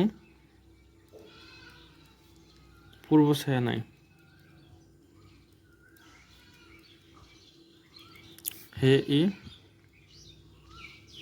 সেয়ে কি হ'ব? আস্বাদক নহয়। বুজি পাইছা নিশ্চয়? মই ইয়াত -2 লৈছোঁ, তোমালোকে বেলেগো ল'ব পাৰিবা, -4, -5 বা 2, 3, 4, হয় নহয়? এইবিলাকৰতো কোনো পূৰ্বচায়া নাই, সেইকাৰণে কি নহয়, ই আস্বাদক নহয়। ঠিক আছে, বুজি পাইছা? তো 6 নম্বৰ কৰিম চাবা। তো 6 নম্বৰ চোৱা, এৰ মান দি আছে 1, 2, 3, বিৰ মান দি আছে 4, 5, 6, 7, আৰু ফাংচনটো কি দি আছে চোৱা 1, 4, 2, 5 আৰু 3, 6। ফাংচন ক'ৰ পৰা ক'লৈ গৈছে? এৰ পৰা বিলৈ গৈছে। তো ইয়াত আমি চিত্ৰ আঁকি প্ৰথমত চাম যে ইয়াতে প্ৰথমত কি দি আছে? A 1, 2, 3 আৰু B কি দি আছে? 4, 5, 6, 7। তো 1ৰ লগত 4, 2ৰ লগত 5, 3ৰ লগত 6, হয় না? এইটো একৈক হয় না নাই চোৱা? বেলেগ বেলেগ মৌলৰ বেলেগ বেলেগ প্ৰতিচ্ছায়া আছে, হয় না নহয়? গতিকে কি হ'ব? এইটো একৈকী হ'ব, আৰু আমাক দেখাব দিছে যে এইটো একৈকী। তো ইয়াত লিখিম যে এইটো হ'ল A, এইটো হ'ল B। যে আদি ক্ষেত্ৰ এত থকা মৌলৰ বেলেগ বেলেগ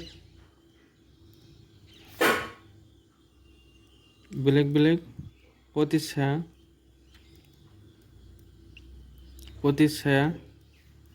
সহক্ষেত্ৰ বিত আছে, হয় না? বেলেগ বেলেগ মৌলৰ বেলেগ বেলেগ প্ৰতিচ্ছায়া আছে, সেয়ে কি, সেইকাৰণে এইটো একৈকী হ'ব। সেয়ে ই একৈকী হ'ব। ঠিক আছে? তো 6 কমপ্লিট। 7 চাবা। তো 7ৰ 1 নম্বৰটোতে আছে ফাংচনটো আৰৰ পৰা আৰলৈ আৰু f(x) = 3 - 4x। ঠিক আছে? তেনেহ'লে ফাৰ্ষ্টত আমি একৈকী চাম, যে একৈকী যে let x1, x2 belongs to r আদি ক্ষেত্ৰ যিকোনো দুটা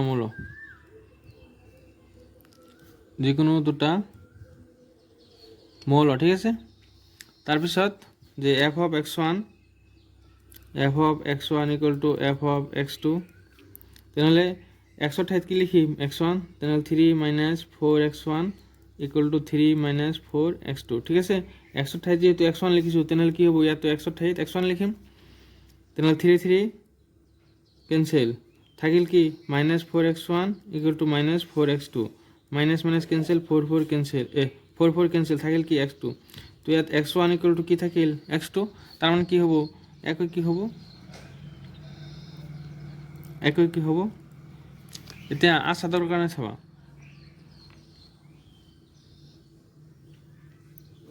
আসাদৰ কাৰণে ফাৰ্ষ্ট স্টেপ আছিল যে সহক্ষেত্ৰৰ পৰা আৰবিট্ৰেৰী এটা মৌল ধৰিব লাগে তো y belongs to r সহক্ষেত্ৰ যিকোনো এটা মৌল ঠিক আছে। তাৰপিছৰ স্টেপ আছিল যে f of x ৰ ঠাইত y লিখিব লাগে তেনেহ'লে f of x কি আছে আমাৰ 3 - 4x তাৰ মানে y = কি হ'ব 3 - 4x f of x ৰ ঠাইত y লিখিলোঁ আৰু = কিমান দি আছে 3 - 4x তো তাৰপিছত x = লিখিব লাগে তেনেহ'লে এইটো মাইনাছ ইফালে আহিলে কি হ'ব +4x = কি হ'ব 3 y2 প্লাছ আছে ইফালে গ'লে মাইনাছ তেনেহ'লে x = কিমান পালোঁ আমি 3 - y/4 ঠিক আছে। এতিয়া আমি চাম যে সহক্ষেত্ৰৰ গোটেইকেইটাৰ পূৰ্ব ছায়া আমি পাওঁ না এইটো হ'ল r ঠিক আছে। তেনেহ'লে ইয়াত ল'লোঁ -2 - 1 0 1 2 2.5 -2 - 1 0 1 1.5 2 ঠিক আছে। তেনেহ'লে আমি কি পাইছোঁ x = পাইছোঁ 3 - y/4 তো ইয়াতে তুমি ইয়াৰ পৰা যিকোনো মান ইয়াত বহোৱা এইটো হ'ল y ৰ মান ক'ৰ পৰা ল'ম ইয়াৰ পৰা এইটো হ'ল x তেনেহ'লে y ৰ মান ইয়াৰ পৰা যিকোনো এটা বহাই ইয়াত চোৱা যে যদি -2 বহাওঁ 3 - -+2 5 তেনেহ'লে কিমান হ'ব 5/4 5/4টো ইয়াত থাকিবনে নাই থাকিব তো ইয়াৰ পৰা যিকোনো মান তুমি ইয়াত বহালে তুমি তাৰ কি পাবা x ৰ মান ইয়াত পাবা তাৰ মানে কি গোটেইকেইটা মৌলৰ পূৰ্ব ছায়া তুমি পাবা সেইকাৰণে কি হ'ব এইটো আসাদক হ'ব ঠিক আছে। তেনেহ'লে ইয়াত লিখিব লাগিব অলপমান লিখিম যে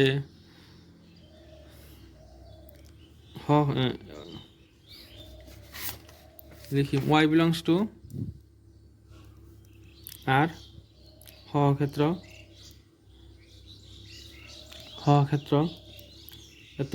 এতৰ সকলো মৌলৰ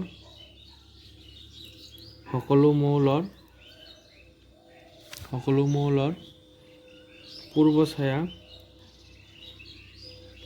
ছায়া r আদি ক্ষেত্ৰত পোৱা যায় সেয়ে ই আসাদক হ'ব ঠিক আছে।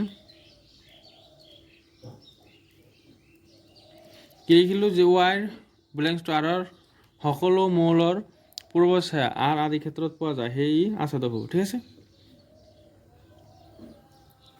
এতিয়া 2 নম্বৰটো চাবা তো 2 নম্বৰটো চাবা ফাংচন কি দি আছে r ৰ পৰা r লৈ আৰু ফাংচন দি আছে 1 + x² তেনেহ'লে এই কাৰণে আমি চাম তেনেহ'লে লেট যে x1, x2 belongs to r আদি ক্ষেত্ৰ ঠিক আছে যিকোনো দুটা মৌল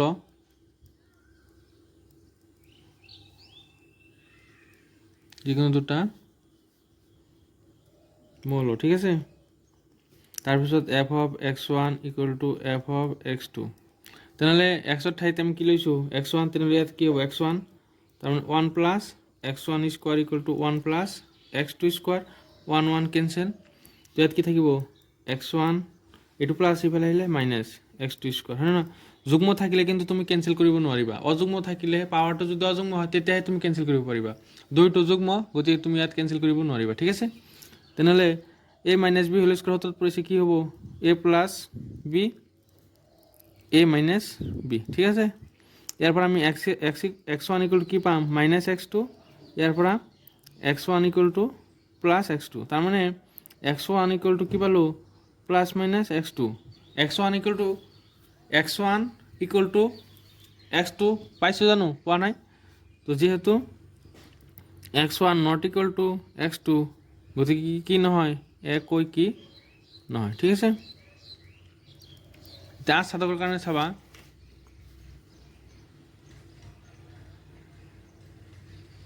আজ সাধকৰ কাৰণে প্ৰথম স্টেপ আছিল যে y বিলংছ টু যেটো সহক্ষেত্ৰ থাকে তেনেহ'লে y বিলংছ টু r সহক্ষেত্ৰ যিকোনো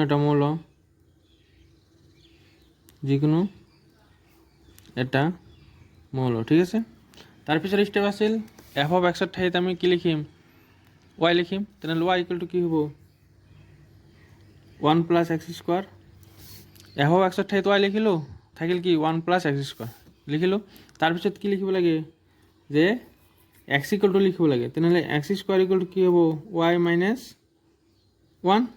1 টু ইফালে প্লাছ ইফালে আহিলে মাইনাছ তেনেহ'লে x ইকুৱেল টু কি হ'ব প্লাছ মাইনাছ ৰুট অভাৰৰ ভিতৰত y মাইনাছ 1 ঠিক আছে তেনেহ'লে এতিয়া চাম যে একো আচাদক হ'বনে নাই তেনেহ'লে -2 -1 0 1 2 -2 -1 0 1 2 এইটো হ'ল r এইটো হ'ল r তেনেহ'লে x ইকুৱেল টু আমি কি পাইছোঁ প্লাছ মাইনাছ ৰুট অভাৰৰ ভিতৰত y মাইনাছ 1 এতিয়া চোৱা y ৰ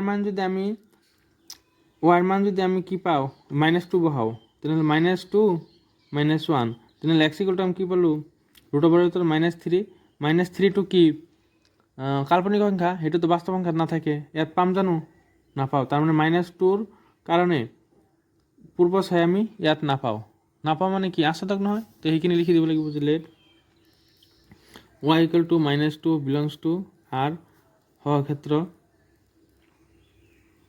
এতৰ বাবে আদিক্ষেত্ৰ rত পূৰ্ব ছায়া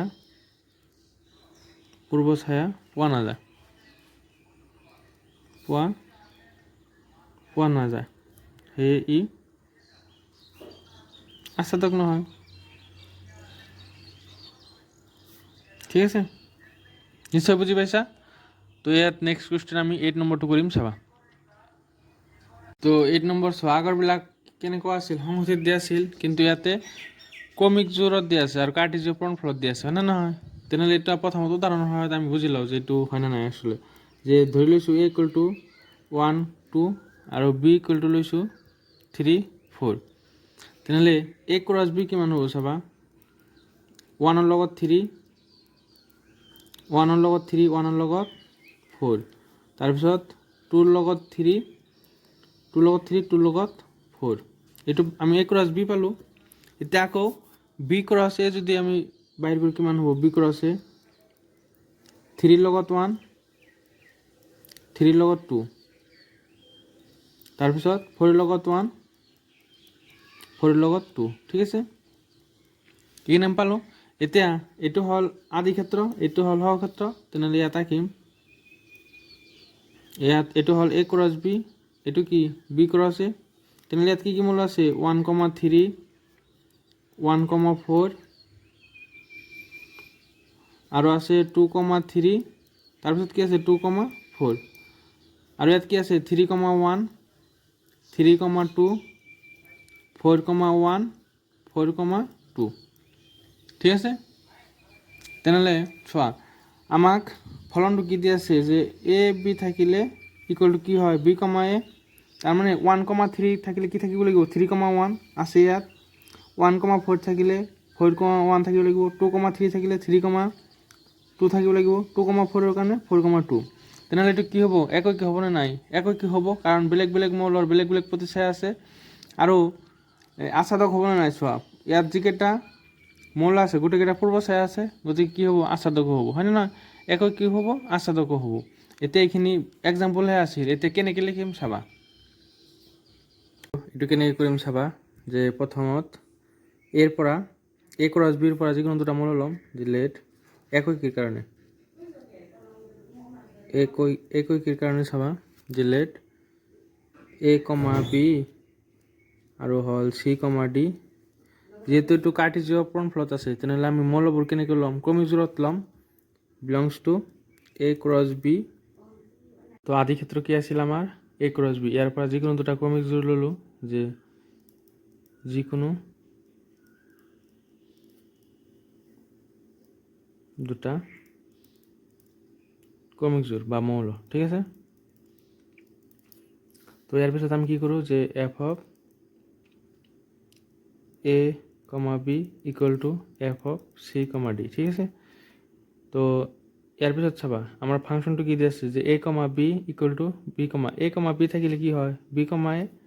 তো ইয়াৰ পৰা আমি কি লিখিব পাৰিম এ কমা বি আছে তেনেহ'লে কি হ'ব বি কমা এ আৰু ইয়াত আছে চি কমা ডি তেনেহ'লে কি হ'ব ডি কমা চি ঠিক আছে। এ কমা বি থাকিলে বি কমা এ হয়, ইয়াত এ কমা বি আছে আমি কি লিখিম বি কমা এ আৰু ইয়াত চি ডি আছে ডি কমা চি লিখিম ঠিক আছে। তো চোৱা ইয়াৰ পৰা দুটা ক্ৰমিক জোৰ যিহেতু সমান তেনেহ'লে বিৰ লগত ডি সমান এৰ লগত চি সমান হ'ব। ইয়াৰ পৰা আমি কি লিখিব পাৰিম বি ইকুৱেল টু ডি আৰু এ ইকুৱেল টু চি। দুটা ক্ৰমিক জোৰ কেতিয়া সমান হয় যেতিয়া অনুৰূপ মৌলবোৰ সমান হয়, মানে বিৰ লগত ডি সমান হ'ব এৰ লগত চি সমান হ'ব তেতিয়াহে ক্ৰমিক জোৰ দুটা সমান হ'ব। তো ইয়াৰ পৰা আমি কি পালোঁ বি ইকুৱেল টু ডি আৰু এ ইকুৱেল টু চি।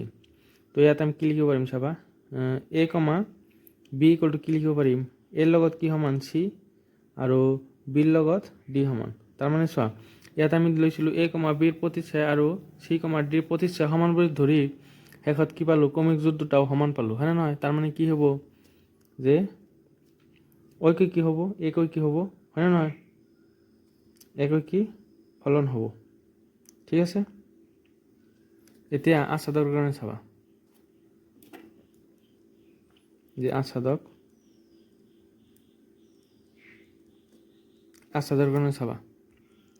তো আচ্ছাদকৰ কাৰণে আমি কি কৰিব লাগে যে ইয়াত যিটো সহক্ষেত্ৰ থাকে তাৰ পৰা মৌল ধৰিব লাগে। ইয়াত বিটো যিহেতু আগত আছে বি ক্ৰছ আছে তেনেহ'লে মৌল কি হ'ব বি কমা এ হয়নে নহয়। তেনেহ'লে যে b comma a belongs to b cross a হয়নে নহয়। তো যিকোনো এটা মৌল ইয়াৰ পিছত আমি কি লিখিব পাৰিম যে বিটো ক'ৰ পৰা আহিব বিৰ পৰা বি বিলংছ টু বি আৰু এ বিলংছ টু এ হয়নে নহয়। তো এটা আগত লিখিব পাৰিম যে এ বিলংছ টু এ আৰু বি বিলংছ টু বি। চ' এইটো লাইনৰ পৰা যদি আমি এইটো লাইন লিখিব পাৰিছোঁ তেনেহ'লে এইটো লাইনৰ পৰা আমি কি লিখিব পাৰিম a comma b belongs to a cross b হয়নে নহয়। চ' ইয়াত আমি ফাৰ্ষ্টত কি পাইছিলোঁ b comma a belongs to b cross a, তাৰ বাবে আমি কি পালোঁ a comma b belongs to a cross b. তাৰমানে এইটো হ'ল এ ক্ৰছ বি এইটো হ'ল বি ক্ৰছ এ। তেনেহ'লে বি কমা এ ক'ত আছে বি ক্ৰছ এ আৰু কি পালোঁ এ কমা বি ক'ত আছে বিলংছ টু এ ক্ৰছ বিত পালোঁ এ কমা বি। তাৰমানে ইয়াৰ পূৰ্বছায়া ইয়াত আছে হয়নে নহয়। প্ৰতিটো ক্ৰমিক জোৰৰ পূৰ্বছায়া আমি পাম, সেইকাৰণে কি হ'ব এইটো আচ্ছাদক হ'ব ঠিক আছে। যেতিয়াকে আচ্ছাদক হ'ব ঠিক আছে। তো 8 নম্বৰ কমপ্লিট। এতিয়া আমি 9 নম্বৰটো চাবা। চোৱা 9 নম্বৰ কুৱেশ্যনটো স্বাভাৱিক সংখ্যাৰ পৰা স্বাভাৱিক সংখ্যালৈ গৈছে হয়নে নহয়। তো আৰু এফ অফ এন কি দিয়া আছে যে n+1/2 যেতিয়া এনৰ যুগ্ম হ'ব আকৌ n/2 যেতিয়া n যুগ্ম হ'ব। তো একৈকীৰ কাৰণে আমি চাম যে একৈকী আমাৰ কুৱেশ্যনত কি কৈছে যে একৈকী আৰু আচ্ছাদক হয়নে। তো আমি চেক কৰিম একৈকী আৰু আচ্ছাদক হ'বনে নাই। তো ইয়াত কেছ হ'ব তিনিটা। প্ৰথম অযুগ্মৰ কাৰণে চাম, তাৰপিছত যুগ্মৰ কাৰণে চাম, তাৰপিছত অযুগ্ম আৰু যুগ্মৰ কাৰণে চাম ঠিক আছে। তো প্ৰথম হ'ল কেছ 1 যে late n1 n2 belongs two n ক'ৰ পৰা ল'ব লাগিব আদি ক্ষেত্ৰৰ পৰা। আদি ক্ষেত্ৰ যিকোনো দুটা মৌল যিকোনো দুটা মৌল ঠিক আছে। যিকোনো দুটা যে অযুগ্ম মৌল ঠিক আছে। তো প্ৰথম অযুগ্মৰ কাৰণে চাম তাৰপিছত যুগ্মৰ কাৰণে চাম ঠিক আছে। তো যেতিয়া যুগ্ম লৈছোঁ তাৰপিছত আমি কি লিখিম F of n1 equal to F of n2। যিহেতু অযুগ্ম লৈছোঁ তেনেহ'লে কোনটো ল'ব লাগিব ফাংচন এইটো ল'ব লাগিব হয়নে নহয়। তেনেহ'লে এনৰ ঠাইত কি লিখিম n1। তো n1 + 1/2 equal to n2 + 1/2 2 cancel থাকিল কি n1 + 1 equal to n2 + 1 +1 cancel থাকিল কি n1 ইকুৱেল টু n2 ঠিক আছে। তাৰমানে কি হ'ব চোৱা প্ৰতিচ্ছায়া দুটা সমান লৈ আমি কি পালোঁ মৌল দুটা সমান, তাৰমানে একৈকী হ'ব। তেনেহ'লে অযুগ্মৰ ক্ষেত্ৰত আমি কি পালোঁ একৈকী হ'ব একৈকী হয় ঠিক আছে। কেস 2 চাবা, কেস 2 যে late n1 n2 belongs two n আদি ক্ষেত্র যিকোনো দুটা যুগ্মমূল, ঠিক আছে, যুগ্মমূল। তেনেহ'লে f of n1 equal to f of n2 কিমান হ'ব?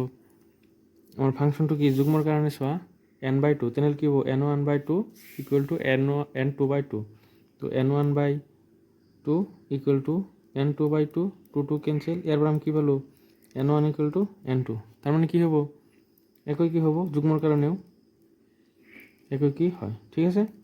এতিয়া কেছ 3 চাম, কেছ 3, ঠিক আছে।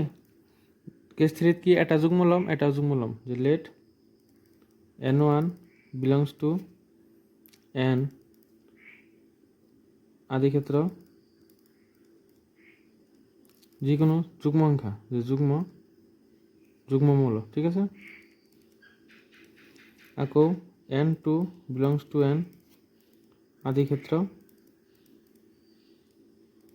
অযুগ্মমূল, ঠিক আছে। তো প্ৰথম কেছত আমি কি চাইছিলোঁ যে প্ৰথমটোত অযুগ্মৰ কাৰণে চাইছিলোঁ, তেতিয়া আমি কি পাইছোঁ একো কি হয়। নেক্সট যিটো দ্বিতীয় কেছ তাত আমি কি লৈছিলোঁ যুগ্মমূল, তাতো কি হৈছে একো কি। এতিয়া আমি 3 নম্বৰ কেছ লৈছোঁ, এটা যুগ্ম এটা অযুগ্ম, ঠিক আছে। তেনেহ'লে তাৰপিছত কি লিখিব লাগে যে f n1 equal to f n2, ঠিক আছে। তেনেহ'লে আমাক চোৱা n1 মানে কি আছিল যুগ্ম, আৰু যুগ্মৰ কাৰণে কি আছিল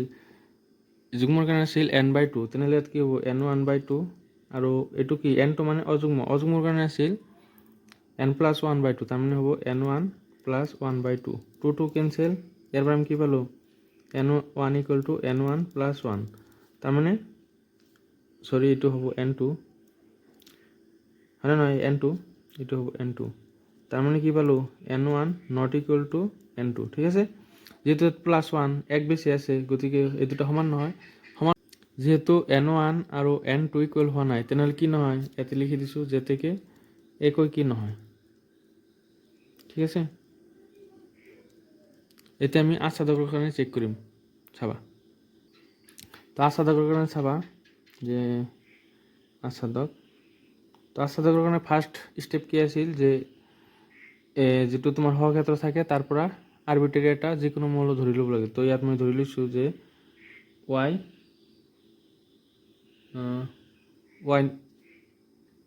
তো y বিলংছ টু n সহক্ষেত্ৰ যিকোনো এটা, তো ইয়াতে দুটা কেছ হ'ব, এটা অযুগ্মৰ কাৰণে এটা যুগ্মৰ কাৰণে, ঠিক আছে। এইটো কেছ 1 ধৰা, কেছ 1 যে যিকোনো এটা প্ৰথমত অযুগ্মৰ কাৰণে চেক কৰোঁ অযুগ্ম মৌল, ঠিক আছে। তো তাৰ পিছৰ ষ্টেপ কি আছিল যিটো f of n ইয়াক y বুলি ধৰিব লাগে। তো ইয়াত y লিখিছোঁ, ইয়াতো কি হৈ যাব y, এইটো বেলেগ নাম দিওঁ, ইয়াৰ নাম দিছোঁ যে n, ঠিক আছে।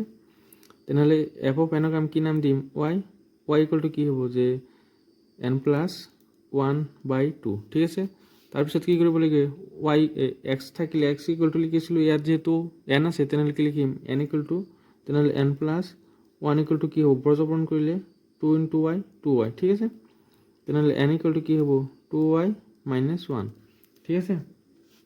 এতিয়া চাম যে ইয়াৰ যিটো সহক্ষেত্ৰৰ প্ৰতিটোৰ বাবে সহক্ষেত্ৰৰ যিবিলাক মৌল আছে প্ৰতিটোৰ কাৰণে আমি পূৰ্ব চায়া পাওঁনে নাই। তো এইটো হ'ল n, এইটো হ'ল n 1 2 3 4 1 2 3 4, তো আমি n মানে n ইকুৱেল টু কিমান পাইছোঁ টুৱাইছ y - 1, তো এইটো হ'ল ইয়াৰ পৰা আমি কি পাওঁ y ৰ মান, এইটো হ'ল x ৰ মান, ঠিক আছে। তো ইয়াত y ৰ মান আমি বহাই দিওঁ, যেহেতু ইয়াত n লিখিছোঁ তেনেহ'লে n লিখিম। তো ইয়াত y ৰ মান লওঁ যে 2 ল'লে কিমান পাম 2 × 2, তেনেহ'লে n ৰ মান কিমান পাম 2 × 2 - 1, মানে 4 - 1 ইকুৱেল টু 3, হয় নহয় 3টো ইয়াত আছে। তেনেহ'লে কি হ'ব মানে এনেকৈ যদি আমি চেক কৰোঁ গোটেইকেইটাৰ পূৰ্ব চাই আমি ইয়াত পাম, তাৰমানে এইটো কি হ'ব আচ্ছাদক হ'ব, ঠিক আছে। যে ইয়াত লিখিম যে n বিলংছ টু n সহক্ষেত্ৰ এটৰ বাবে এতৰ সকলোবোৰ মৌলৰ এতৰ সহক্ষেত্ৰত থকা এতৰ বাবে সহক্ষেত্ৰত থকা সকলোবোৰ মৌলৰ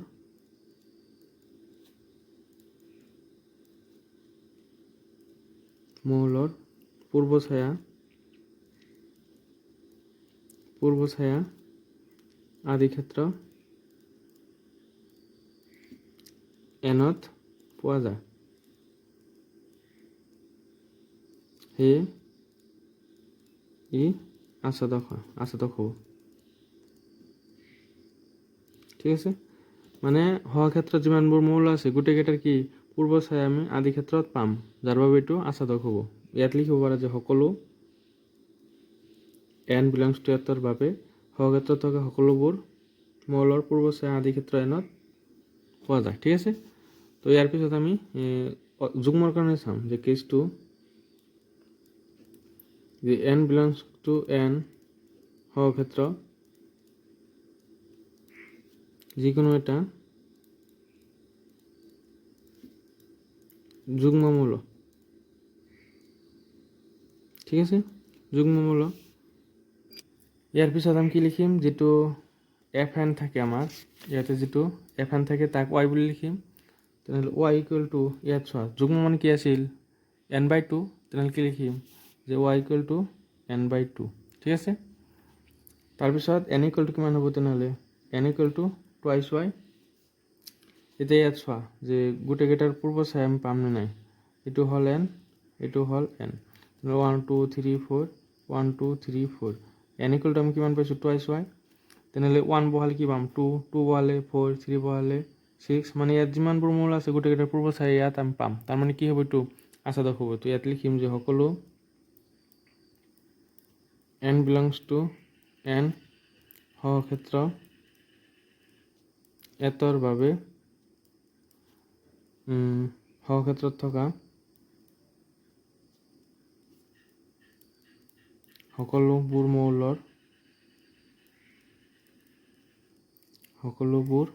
মৌলৰ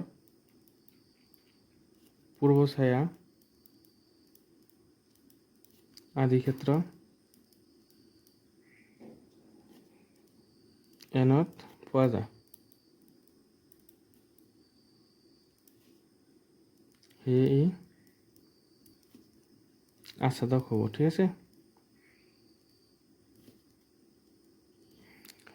তো 9 নম্বৰ কমপ্লিট, 10 নম্বৰটো চাবা। তো 10 নম্বৰ কুৱেশ্যনত চোৱা কি দিয়া আছে, যে এ দিয়া আছে বাস্তৱ সংখ্যাৰ পৰা 3টো বাদ দিছে আৰু বি দিয়া আছে বাস্তৱ সংখ্যাৰ পৰা 1টো বাদ। চোৱা তাৰমানে ইয়াত যদি তুমি এক্সৰ মান 3 লোৱা তেনেহ'লে কি হৈ যাব 0, হয় নহয়, সংখ্যাবদ্ধ নহয়, সেইকাৰণে ইয়াৰ এৰ মান বাস্তৱ সংখ্যাৰ পৰা 3 বাদ। ঠিক আছে, তো চাবা একৈকীৰ কাৰণে, তো একৈকীৰ কাৰণে ফাৰ্ষ্টত আমি কি কৰিব লাগিব, তো একৈকীৰ কাৰণে আমি ফাৰ্ষ্টত কি কৰিম যে ধৰি ল'ম x1, x2 belongs two a আদি ক্ষেত্ৰ। ঠিক আছে, তো যিকোনো দুটা মৌল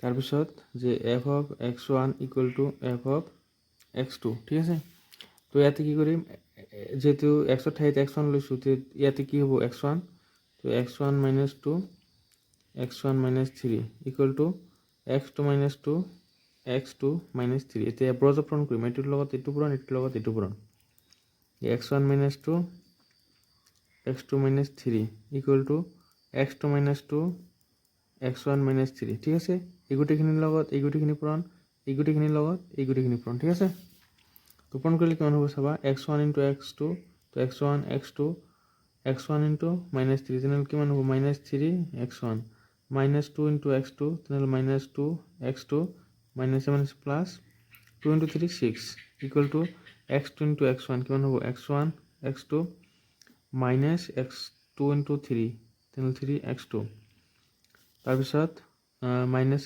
plus minus 2 x1 minus minus plus 3 into 6 plus 6 cancel x1 x2 x1 x2 cancel তো x1 খিনি এক ফেলা নিম x2 খিনি আন ফেলে ল'ম ইয়াত কি থাকিব তো মাইনাস 3x1 এইটো x1 আছে ইফালে আহিলে প্লাস 2x1 ইকুয়াল টু ইয়াত থাকিব মাইনাস 3x2 এইটো মাইনাস ইফালে আহিলে প্লাস 2x2 ঠিক আছে তো ইয়াত কি থাকিব মাইনাস 3 আর প্লাস 2 তো মাইনাস x1 ইকুয়াল টু ইফালে কি থাকিব minus 3 plus 2 minus x2 minus minus cancel channel কি পালো x1 ইকুয়াল টু x2 তার মানে কি হব একই কি হব না না হয় এটা আসাদর কারণে ছাওয়া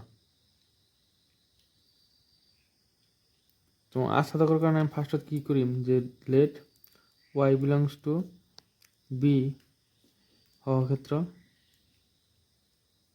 যে কোনো একটা মৌল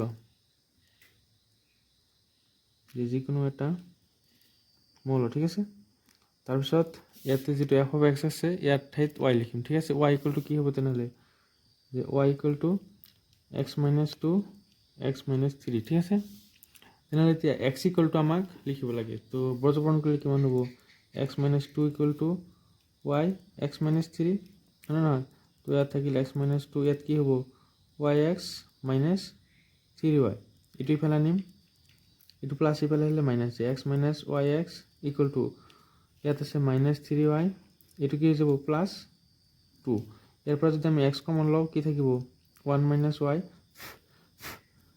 ইকুয়াল টু কিমান হ'ব 2 minus 3y হয় না ইয়াৰ পৰা x ইকুয়াল টু যদি আমি লিখো ইয়াত আছে 2 minus 3y আর এটো পূরণ আছে ইফালে হলে হরণ তাহলে 1 minus y ঠিক আছে এতিয়া চিত্র কি ইয়াত চাব লাগিব যে কি হ'ব গোটে কেটাৰ পূৰ্ব সেম পাউন নাই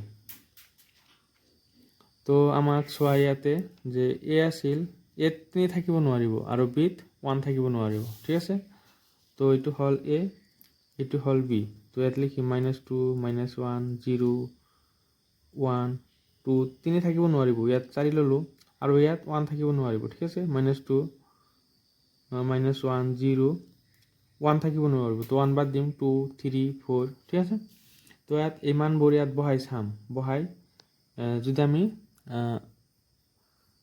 যেটো মান হেতু ইয়াত থাকে তেনেহলে কি হ'ব আসাদক হ'ব তো y ঠাই তুমি এই মানবোৰ বহাই চোৱা যে ইয়াত যদি আমি -2 লও তেনেহলে কিমান হ'ব -6 মাইনাস প্লাস প্লাস 8 হ'ব 6 6 প্লাস 2 8 আৰু তলত কিমান হ'ব 3 তাৰ মানে ইয়াত যিবাৰ ইয়াত y ঠাইত ইয়াৰ পৰা যিমানবোৰ মান আছে বহোৱা যদি 100 মান তুমি ইয়াত পাবা তাৰ মানে কি হ'ব আসাদক হ'ব ঠিক আছে ইয়াত লিখিবা যে থেকে y belongs to b হওয়া ক্ষেত্ৰৰ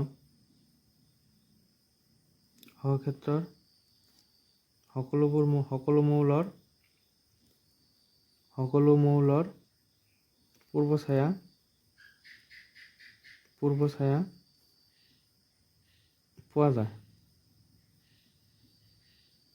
হেয়ে ই হেগত লিখিবা হেয়ে ই আসাদক হ'ব ঠিক আছে তো 10 কমপ্লিট এতিয়া দুটা এমসিকিউ আছে 11 আৰু 12 চোৱা 11ত কৈছে যে f such that r ৰ পৰা r লৈ এটা ফলন গৈছে ফলনটো সংখ্যা নিৰ্দেশ দি আছে যে f of x equal to x to the 4 শুদ্ধটো বাছি লোৱা তো শুদ্ধটো চাবা একই আসাদক বহু আসাদক একই কিন্তু আসাদক নহয় একই নহয় আসাদক নহয় তো আমি এটো কৰি চাম তো আমাক ফাংশনটো কি দি আছে ফাংশনটো দি আছে যে f of x equal to x to the 4 এটো একই আৰু আসাদক হওনে না ইয়াত চেক কৰিম চাবা r ৰ পৰা r দি আছে r ৰ পৰা r তো ইয়াত -2 -1 0 1 2 3 -2 -1 0 1 2 3 ঠিক আছে তো যেতিয়া আমি ইয়াৰ পৰা যিকোনো এটা মান ললো যে -1 ললো তেতিয়া কিমান হ'ব চাবা -1 ৰ ওপৰত পাৱাৰ 4 ইকুয়াল টু কিমান পাম 1 পাম আকৌ যেতিয়া 1 লম তেতিয়া কিমান হ'ব 1 ৰ ওপৰত পাৱাৰ 4 মানে 1 কাৰণ -1 ৰ কাৰণে আমি 1 পালো 1 ৰ কাৰণে 1 পালো দুটা বেলেগ বেলেগ মৌলৰ কাৰণে এটাই কি পালো প্ৰতিচ্ছায়া পালো তেনেহলে কি হ'ব তো একই কি নহয় ঠিক আছে এতিয়া আসাদক হ'ব নাই চাও যে তেনেহলে f of x ৰ ঠাইত আমি কি লিখিব লাগে y লিখিব লাগে তেনেহলে y ইকুয়াল টু কি হ'ব x to the 4 তেনেহলে x ইকুয়াল মানে কি হ'ব প্লাস মাইনাস y ৰ ওপৰত তেনেহলে ফ'ৰটো ইফালে গ'লে কি হ'ব এনেকুৱা হ'ব বা ৱাইৰ ওপৰত পাৱাৰ কি হ'ব 1/4 হয়নে নহয় এতিয়া এইটো লিখিব পাৰা নহ'লে এনেকৈও লিখিব পাৰা যে এইটো মানে কিমান এইটো মানে হ'ল √ওভাৰৰ ভিতৰত √y ঠিক আছে বুজাতো অসুবিধা হৈছে যদি তো চাবা y = x⁴ তো x⁴ মানে কি x² তেনেহ'লে x² কি হ'ব প্লাছ মাইনাছ √y হয় নহয় আকৌ স্কোৱাৰ আছে তেনেহ'লে কি হ'ব x কি হ'ব প্লাছ মাইনাছ √ওভাৰৰ ভিতৰত y হয় নহয় তেনেহ'লে ইয়াত মান বহাই চোৱা ইয়াৰ পৰা যে y ঠাইত তুমি যদি 2 লোৱা তেনেহ'লে কি হ'ব √2 ওপৰত √2 তেনেহ'লে সেইটো বাস্তৱ সংখ্যা থাকিব নেকি থাকিব কিন্তু যেতিয়া তুমি -2 ল'বা ধৰা y ঠাইত তুমি যদি 2 লোৱা যে x প্লাছ মাইনাছ √ওভাৰৰ ভিতৰত √2 ল'লে √2 নিশ্চয় ইয়াত থাকিব কিন্তু যেতিয়া তুমি -2 ল'বা ধৰা -2 ল'লা তেনেহ'লে এইটো কি হৈ গ'ল কাল্পনিক সংখ্যা হৈ গ'ল কিন্তু কাল্পনিক সংখ্যাটো বাস্তৱ সংখ্যাত নাথাকে তাৰমানে কি প্ৰতিটোৰ এই যিবিলাক ঋণাত্মক সংখ্যা আছে এইবিলাকৰ পূৰ্ব চাই তুমি ইয়াত নাপাবা তাৰমানে আস্বাদক নহয় তেনেহ'লে এককীয় নহয় আস্বাদকো নহয় ইয়াৰ বাবে শুদ্ধ আনচাৰটো কি হ'ব ডি নম্বৰটো হ'ব ঠিক আছে আৰু 12 নম্বৰটো চোৱা যে আৰৰ পৰা আৰলৈ দিয়া আছে আৰু ফাংচনটো কি আছে f(x) = 3x এইটো হ'বনে নাই চাবা 12 নম্বৰটো দিয়া আছে যে f(x) = 3x ঠিক আছে আৰু ফাংচনটো ক'ৰ পৰা লৈ দিয়া আছে বাস্তৱৰ পৰা বাস্তৱ তো ইয়াত আঁকিছোঁ r -2 -1 0 1 2 3 -2 -1 0 1 2 3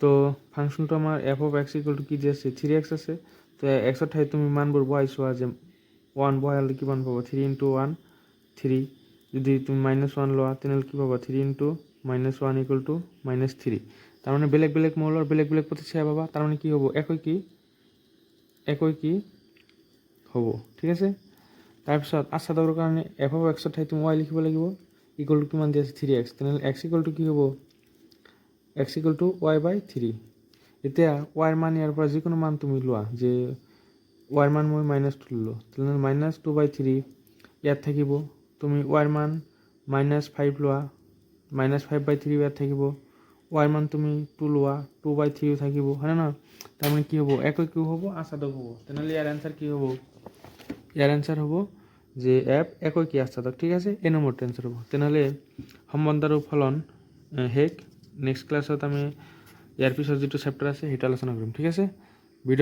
ক্লাছৰ ভিডিঅ' যদি ভাল লাগে নিশ্চয় লাইক কৰিবা আৰু নিজৰ বন্ধুবৰ্গৰ লগত শ্বেয়াৰ কৰিবা ঠিক আছে থেংক ইউ